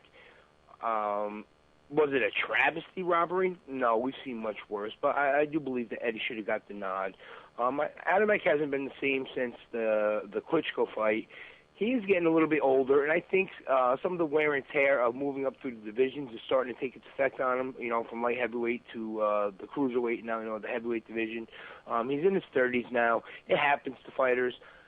So, you know, he has fought a lot bigger guys. He hasn't really been beat up at all since he's been in the heavyweight division, but he has fought a lot bigger guys, and age is catching up with him. But then again, Eddie Chambers, though, as far as getting excited and getting on his bandwagon for anybody out there who is, Eddie's pretty inconsistent. So he fought a Thomas Adamek who didn't look very motivated, who didn't look very well in shape, who, again, as I said, you know, I think the wear and tear of being in the sport is starting to get to him, not to take away anything from Eddie's win, but it really wasn't that bad of a travesty, and Eddie Chambers is in no way nothing special. Eddie Chambers is pretty much done, too, and his only hope is if he can get other people like Adamek to fight. What would be a good match is Eddie Chambers face one of the winners of Chisora A. Yeah. I respect Adamek because he seems to fight everybody. Eddie Chambers, not so much, but... hey, real quick before run. That's every time I look at him. That's what I think. Rabbit, run. I know. And you know, the thing about him is how many times, at least 3 fights of his career, he's had to fight. He's looked good, and all of a sudden he takes his foot off the gas. He starts, you know, it's like he doesn't even want to be in the ring, you know, and he ends up losing the fights, you know. So, but anyway, this weekend we're talking about Kevin.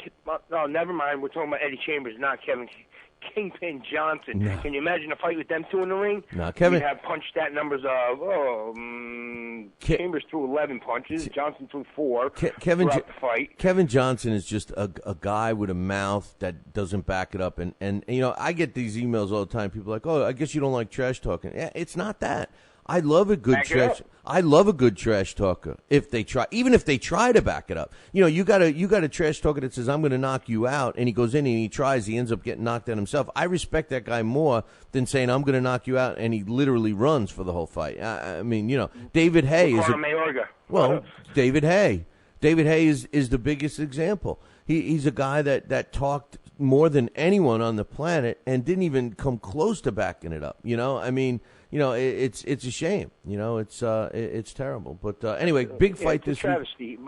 The only reason I mentioned Ricardo Mayorga is because you're saying you love a guy who can, give that good trash talk, and he'll go in there and at least try and back it up even if he gets knocked out. Oh, yeah. Ricardo Mayorga is one of those guys. No doubt. And he'll slug a beer and smoke a cigar right after the fight, too. But this weekend we got a big fight, and I find it very interesting that they're already putting Victor Ortiz in with Saul Alvarez before he even gets in the ring against Josito Lopez.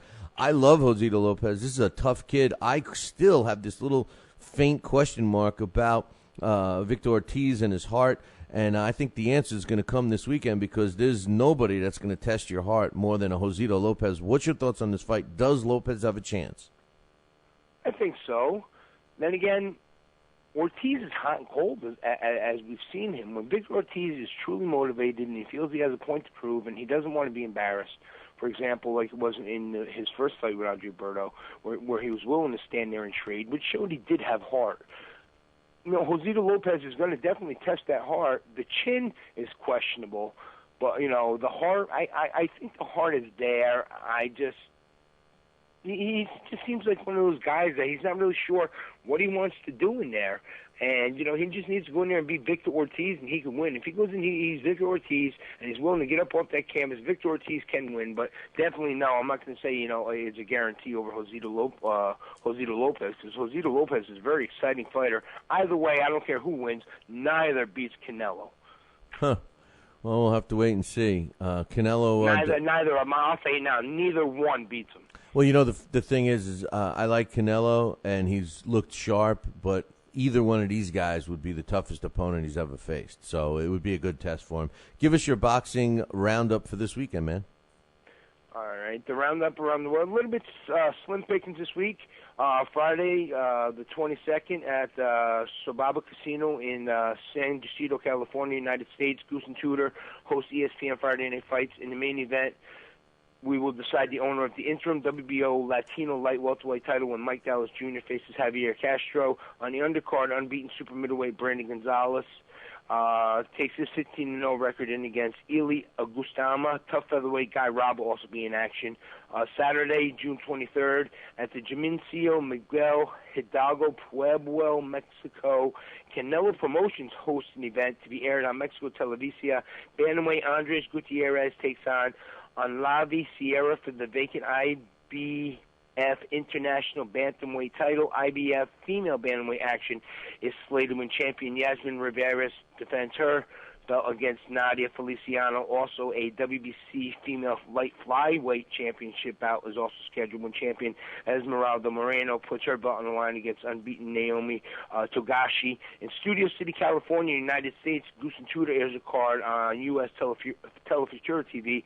Former super bantamweight title holder Rico Ramos returns to action after losing his title to Guillermo Rigondeaux this past January. He will face unbeaten Efrain Esquivas, and power punching 14-0 light heavyweight Sean Estrada is going to be on that bill as well. Finally, at the Staples Center in Los Angeles, California, one of the fights we were just talking about, hosted by Golden Boy Promotions, that's going to air on Showtime TV. Light welterweight Humberto Soto faces knockout artist Lucas Martin Matisse for the vacant WBC Continental Americas light welterweight title, and the co-feature Victor Ortiz, who was slated to face Andre Berto in their rematch, instead takes on dangerous Josito Lopez. Some bad blood in that matchup, so I think there's going to be a knockout one way or another. I'm not going to call who is, but unbeaten light middleweight Jamel Charlo will face tough Dennis Duglin, and also we're going to see in action unbeaten light welterweight slugger Omar Figueroa. Before I go, since this is a month where the kids are graduating and moving up, new themes in life are ready for them, Billy, one way or another. I just want to give a shout-out to two brothers out in California, Isaiah and Jonathan Lucas, for their graduation this year. Proud of you guys. Great job, Primos. Keep doing up the hard work. Also want to give a shout-out to my son, Joseph Anthony, who's moving up to a new level in school this year. Good job, Joe. Love you, my my son. And last but not least, I would like to give a shout-out to Beth Brianna today, who's graduating. I'm proud of you. Thanks a lot. And, Billy, don't forget, those are your only 4 fans, so that's why I gave them shout-outs. Well, thank God they're all graduating. It makes me wonder, when you're in school, when you're a kid and you're going to school, the school year drags on. It drags on. And you're sitting here giving the shout-outs to the graduating kids, and I'm saying to myself, man, there's another school year just flew right by, and as they get older, they're going to realize that time flies, man. They should enjoy it now, right? Yeah, they should enjoy it now. You know what?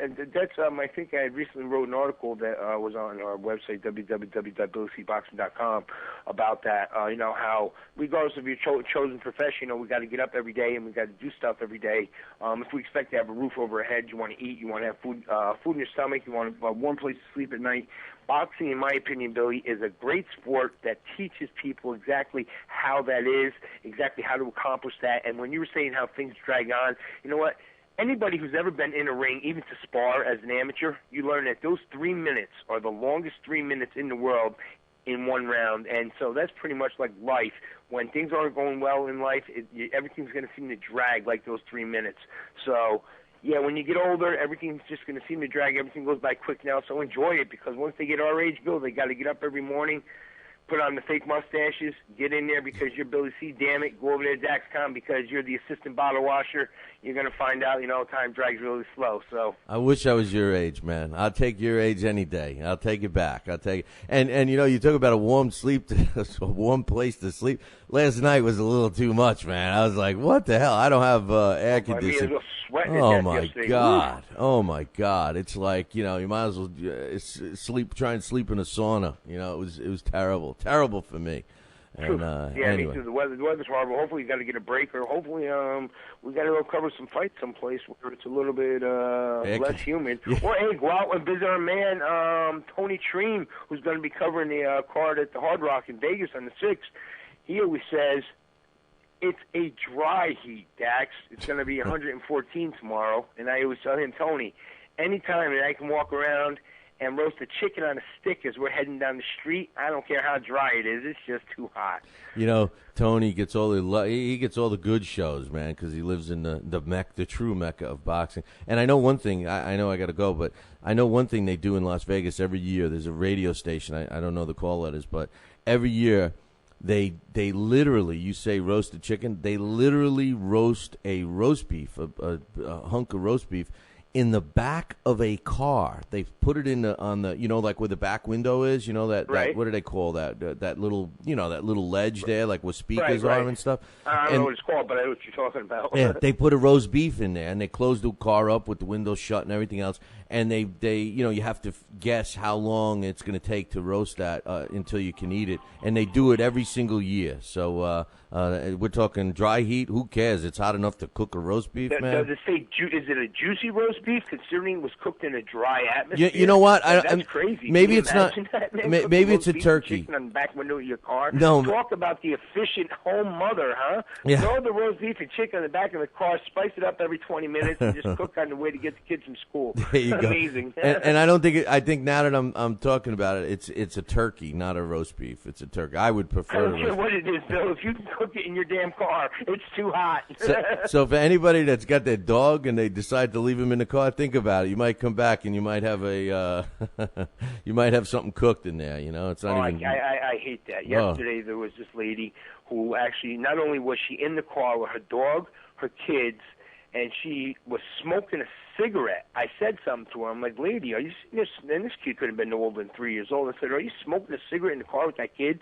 And she got off and she said, well, I'm about to get out. I'm like, yeah, well, it's after you smoked 3/4 of the cigarette. Then she closed the doors, leaves the 2 doors rolled up, and that kid and that dog in the car. I swear they were about to roast in there. It's good. An officer actually came and made her open up the door and actually took her away in cuffs. Yeah, they should have. They should have. Dax, great job. Wait till next week, my man.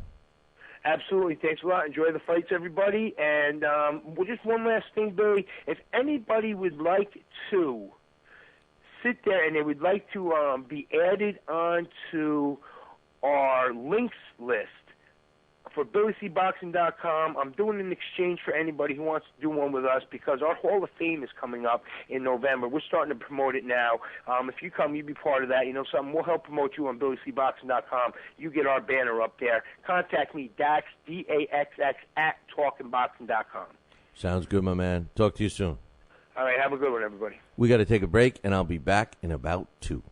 Talking Boxing with Billy C. Every week, 2 hours of the best boxing talk on the radio. Mike Tyson looked like he put on some pounds. He was fat. He went into McDonald's and he just said to them, hey, give me 6 of everything on the menu. He put on 2 watches and covered 2 time zones. I'm talking fat here. Got on a scale the other day and it said, come on, one of you guys got to get off. Last thing I heard is that he jumped into the ocean and he left a ring around the continent. He's fat.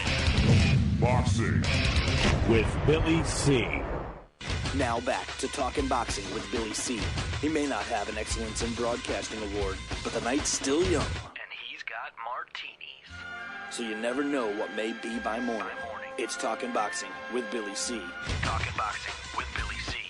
The one, the only, Don King. Makes me feel good, Billy, to have you, the #1 show in the country, Talking Boxing with Billy. So I invite each and every American that's listening to this great show to tune in, because we want you to be there with Billy and me. St. Jimmy's coming down across the alleyway, up on the boulevard like a zip gun on parade.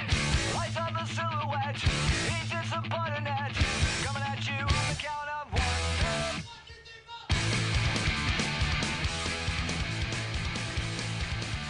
And we're back. You're listening to the Talking Boxing with Billy C. radio show. You're watching us on the Fight Now television channel. You got to call your local TV provider, whether it's satellite dish or cable, and tell them you want Fight Now added to your sports channel lineup. Tell them you want it right now. For all the information about the channel, find it at their website, www.fightnow.com. How hot is it to cook a turkey in the back of a car? Jeez. I'll tell you how. It's probably as hot as Floyd Mayweather Jr. is starting to feel. You know, I want to start off by saying this. You know, anybody that's listened to this show twice, you know, yeah, we've been doing it for 9 years, but if you've ever listened to 2 of my shows, you probably caught some negativity around Floyd Mayweather Jr. Actually, these next 2 topics that I want to talk about, I'm sure you caught negativity about both of them if you've watched or listened to any 2 shows at any given time. You know, but I'm about to stick up for both of these guys. You know, there's one thing that I really try to do, and on a serious note, you know, yes, this show is based on opinions, and, you know, you may not agree with me, I may not agree with you. I mean, there's many, many times that you know, we don't agree with each other here on this show, and that's okay, because, you know, the show is Daxx Khan just writes in the chat room, dinner in the Nissan tonight, you know. Yeah, we're going to cook up some burgers right on the dashboard, and, you know. Yeah, the show is based on opinions, all right? And I try to leave a platform open to have other people's opinions, and that's why we've gotten such positive response about the mailbag and letting you guys voice your opinions and everything else. And what I try to do is I try to be critical when I need to be critical, in my opinion, and I try to give kudos when I feel I need to give kudos, in my opinion. This is all still based on my opinion. Now, Floyd Mayweather, as you know, is a guy that I don't like as a person. I think he's basically, you know, a bad example of a human being. Not taking any of his boxing, you know, abilities. You know, I'm not knocking his boxing ability at all. But I feel that he was wronged. And if I'm Floyd Mayweather right now, man, am I pissed off. Did you catch that Jesse Vargas just signed with Top Rank?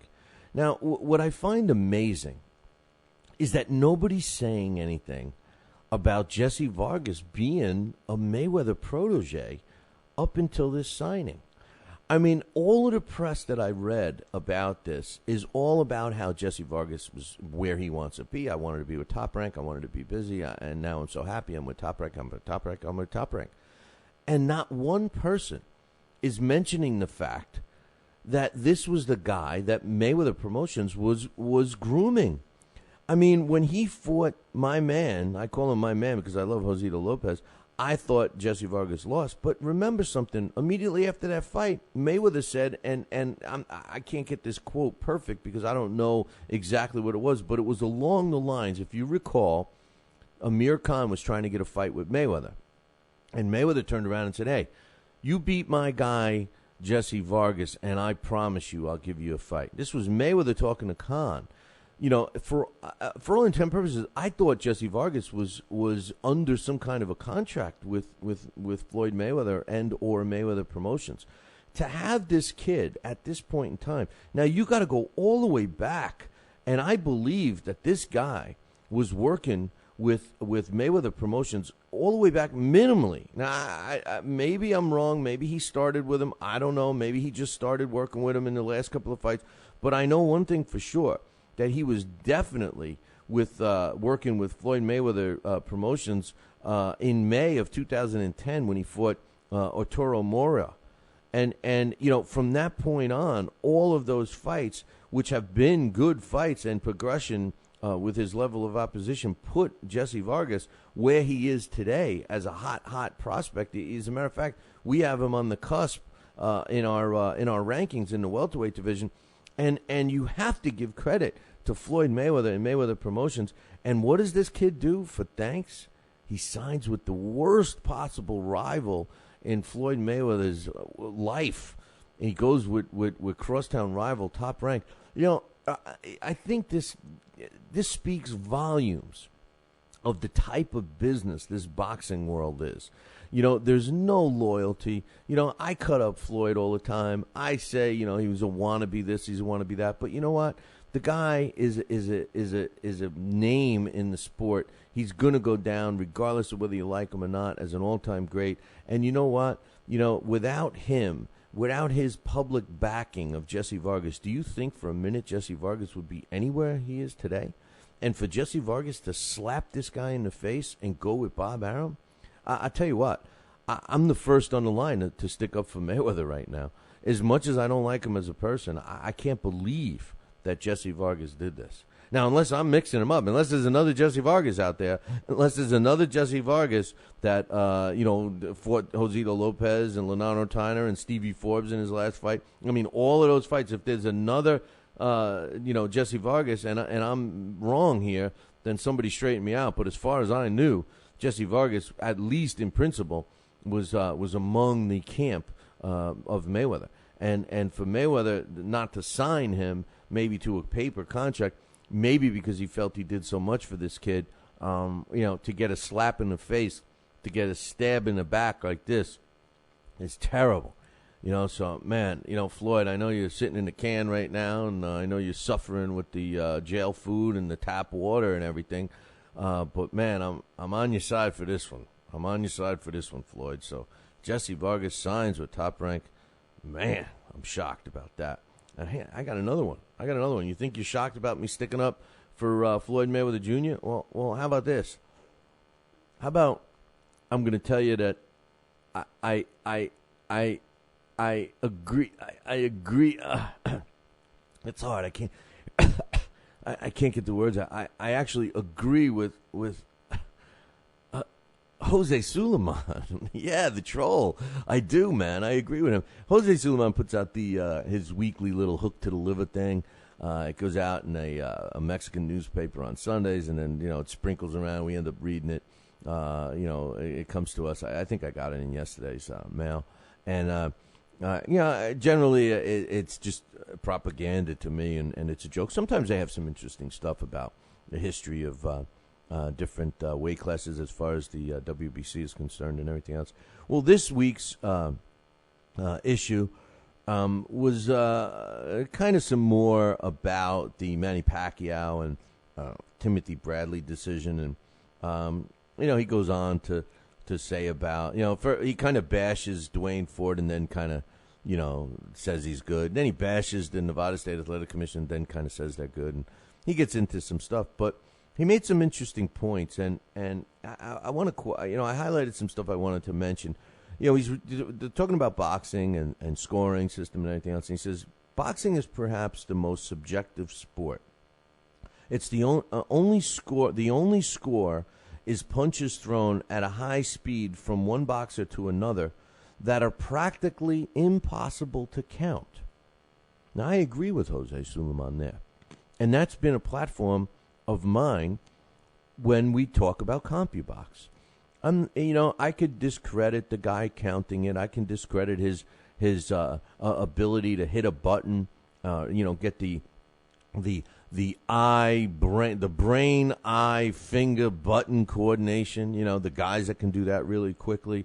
But I agree with Jose Suleiman here, because really when you start to do it, and Alex Papali yesterday, in between our battle, he said that he was going to go back and watch the fight and try and do the punch counts. He's so interested in this that he's going to do that.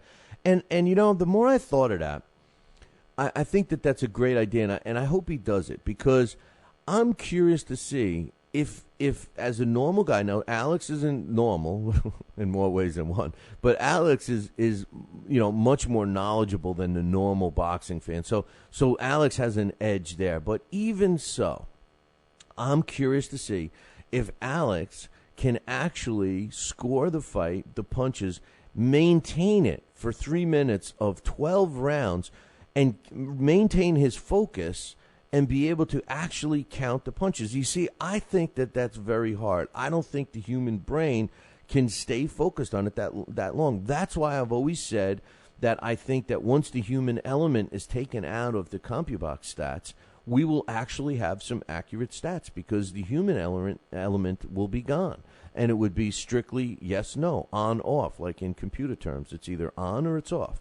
It's either yes or it's no. Everything is based on yes or no, on, off. I mean, that's the way it works, and once the human element is taken out, it's either a punch was thrown, it was either landed or it was not landed. And how do we determine it? Well, if the human element's out, there's got to be a send and receive device, and those receive devices will record when it gets hit.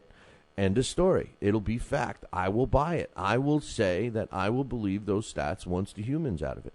But as far as the human element is in there, it's very hard to keep track. And I agree with Jose Suleiman here. He goes on to say some more things that I agree with. Okay?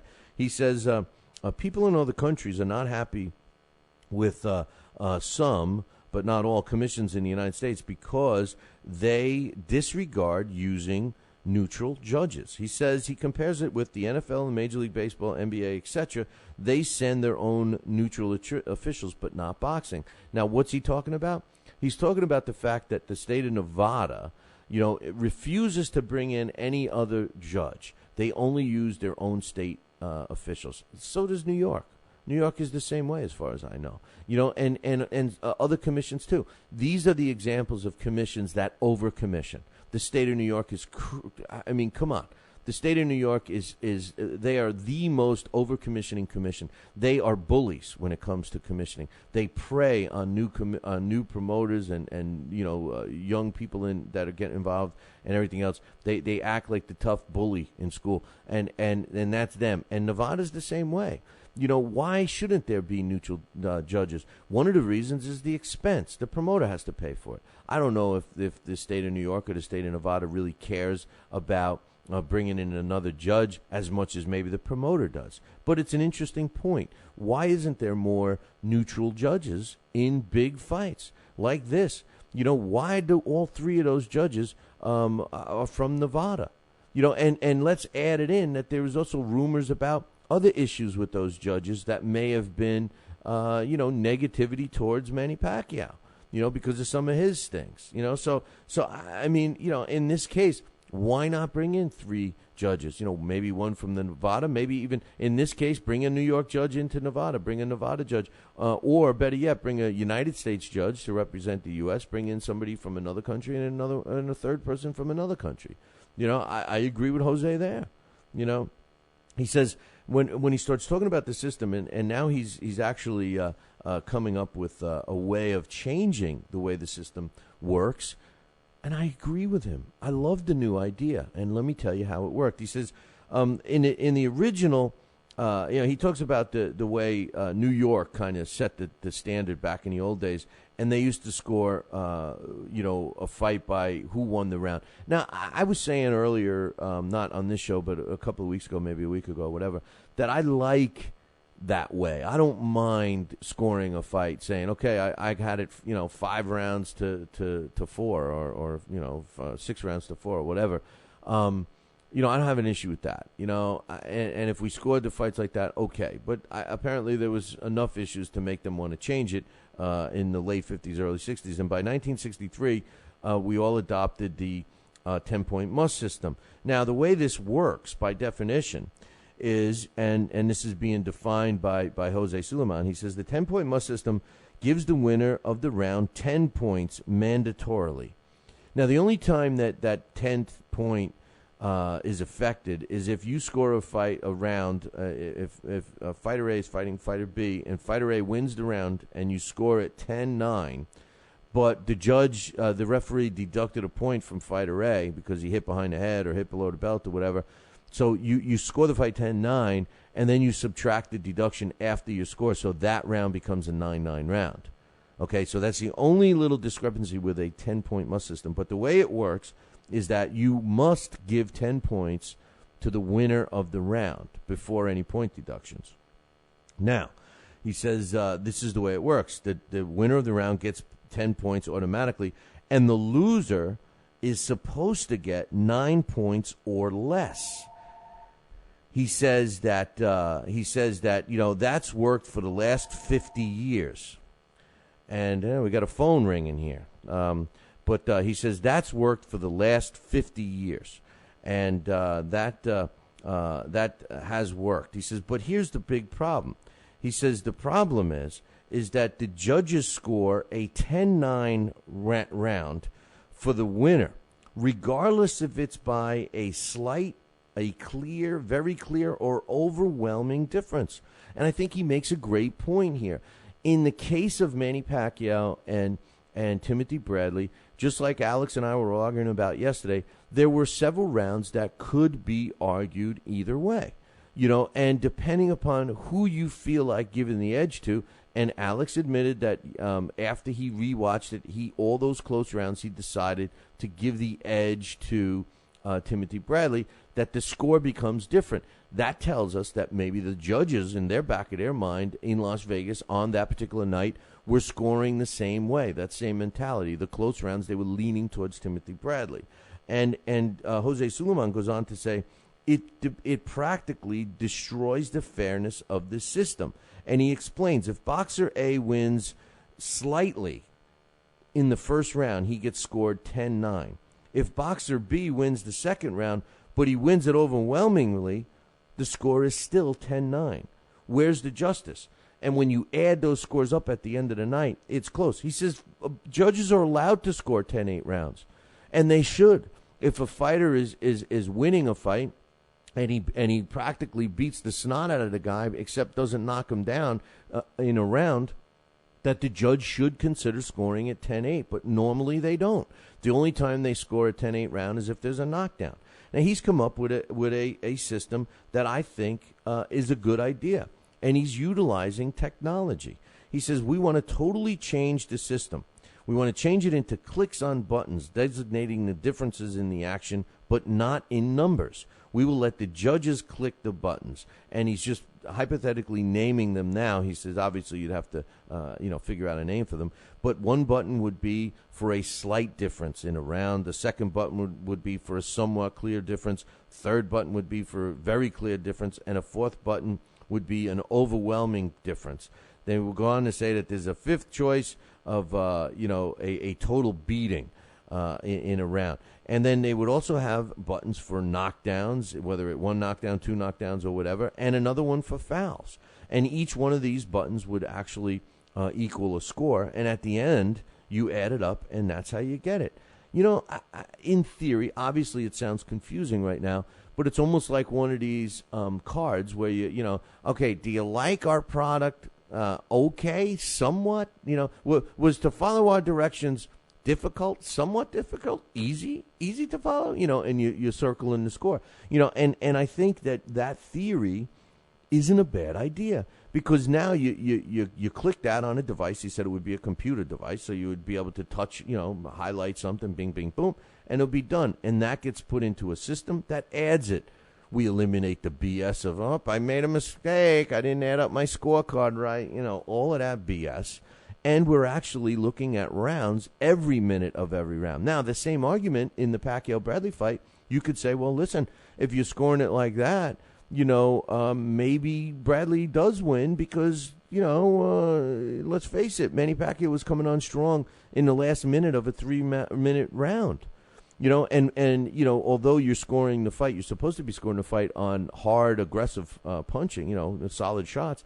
And, the argument for Manny Pacquiao is he landed the harder shots. Maybe a scoring system like this gives the guy a better advantage. At this point, did he clearly win the round? Did he decisively win the round? I don't know, man. I tell you, I will tell you this. I want to know more about this. I like it, and I think that the situation here with scoring is definitely becoming a problem. I mean, it's hard.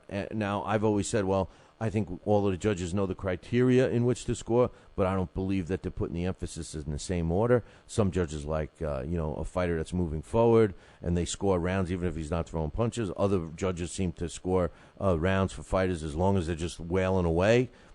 So, I mean, there's so many discrepancies that are, that go into whatever that particular judge is thinking. And I think that, the more we can eliminate the human element, the crowd noise, the personal difference you might have with that fighter, or if their beliefs on certain things are different than yours and it's been made public, you know what I'm saying? I mean, maybe that does have an influence. And Alex, I thought, made it very clear the more I thought of our discussion yesterday. And when he said, no, I purposely said to myself that I'm going to, score those closer rounds. I'm going to give those benefit rounds. Instead of siding with Manny Pacquiao, I'm going to side with Bradley, and he gets a totally different score. So I think that speaks volumes, not for Alex's knowledge of the sport, but for all judges.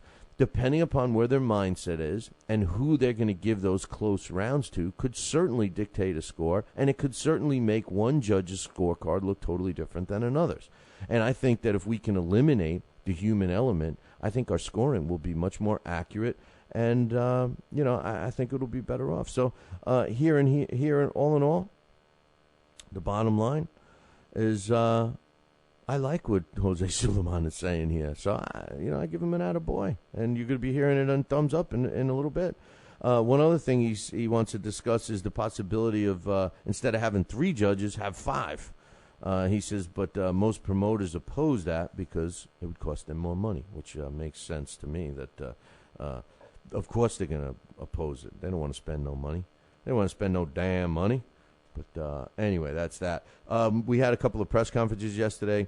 The open workouts for Victor Ortiz and my man Josito Lopez. Victor Ortiz says, I know that Josito Lopez is a good fighter. He's a decent fighter. Good for him that he's motivated. I have no ring rust because I've been in the gym for at least 6 or 7 months now. They asked him about the possibility of fighting Saul Alvarez. And Ortiz said, I actually don't care what people think right now. I'm like Canelo, who my only focus is on Lopez. After Saturday night, I'm going to focus on Canelo. I hope that's a true statement because he better be focusing on Lopez. Josito Lopez says, Victor Ortiz is the best fighter that I would have fought in my career so far. I definitely feel that I have the power to surprise him. Man of little words, and I'd be very leery of Josito Lopez if I'm Victor Ortiz. Humberto Soto, he's on the card too. And referring to Lucas Matisse, he said, this is going to be another hard fight for me, just like any other fight I fought. I'm the type of fighter that doesn't allow my actions to be decided by the judges. I'll do my best to get the knockout. At least I know that will be a clear decision. As far as Matisse, he says, the judges saw things in my 2 defeats to Zab Judah and Devon Alexander. However, I've gained a great deal of experience, and I know Soto's a good fighter, but I prepared myself to win. They had another press conference yesterday, and this one was promoting the, we mentioned it earlier in the show, the Wilfredo Vasquez Jr. fight against Rafael Marquez. And Rafael Marquez said, I had been training for a month and a half now, and I come to Puerto Rico for a war. Puerto Ricans know who I am. They know what I fight for. Wilfredo Vasquez says, I know you, and I'm training for a big fight. He says, I don't underestimate you. He's obviously referring to Rafael Marquez. He says, I don't underestimate you for your age, as a lot of people do. I had two ways to continue my career. The long way was to make 2 or 3 fights and then go for a title or fight against you, Marquez, a veteran. That's the short way. I choose the short way, and I'm going to fight Marquez. You know, I think that speaks volumes for Vasquez Jr., and I'm looking forward to a really great fight. But right now, we got... Wake up. It's time for the... It's too early for a trivia question. Today's It's Too Early for a Trivia Question. Question is being brought to us by Gleason's Gym. That's right, man. If you want to join the Boxing Fantasy Camp, do it now. Give Gleason's a call. You can call them directly, 718-797-2872, or you can visit their website by visiting ours, www.BillyCBoxing.com. Click the Gleason's Gym banner, and then sign up for the Boxing Fantasy Camp. It's August 23rd, 24th, 25th, 26th. You do it all, man. You get taught how to train, you get taught how to eat, and it all culminates into a fight that you get to fight. And we want to be there with you, man. So you sign up, then drop us an email, Billy@TalkinBoxing, TalkinBoxing.com. Tell us you signed up. We're going to pick somebody, and a week before the fight, we're going to do some stories about you. We're going to follow you around for the whole adventure. It's a really great resort. Check it out. Gleason's Gym. Visit our website, BillyCBoxing.com. Click the Gleason's Gym banner. Sign up today. Drop me an email. Now, what's on the line for today's It's Too Early for a Trivia Question is a copy of the Title Bout Championship computer game. It's worth about $40. It's a simulation game. It's a great game. You can put Muhammad Ali up against Rocky Marciano. You can put Muhammad Ali up against Jack Dempsey. You can put Daxx Khan up. Oh, no. Yeah, but you can create Daxx Khan if you want. It's not really a graphic-based game, but it's a simulation game. You could run that based on the computer. You can run it 1,000 times and see what the average is. It's a great game, $40 value for you. And we're throwing in, courtesy of Pugilistica.com, a collector's edition of a Rocky Marciano phone card that was issued in the 1990s, showing the famous punch right on Jersey Joe Walcott's face. And both of these prizes can be yours if you know this answer. Who fought in the most fights from 1950 through 1959? Who fought in the most fights from 1950 to 1959? If you know the answer, be the first, and you'll win both prizes.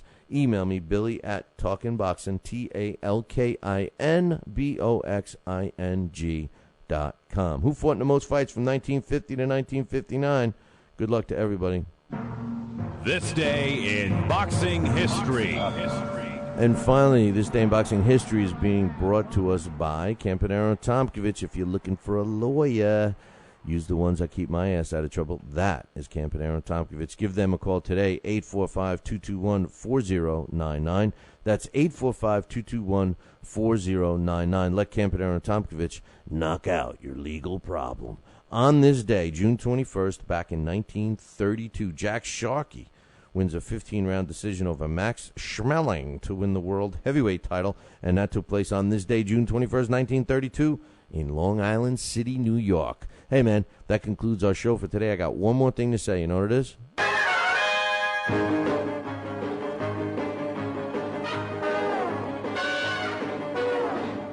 Make sure you tune in tomorrow morning. Same bat time, same bat channel. The Fight Now channel. Of course, there's only one channel. Fight Now channel. Call your local television provider right now. Tell them you want the Fight Now channel. AG Sports channel lineup is that simple. For all the information about the channel, visit their website, www.fightnow.com. See you all tomorrow. Ciao, baby.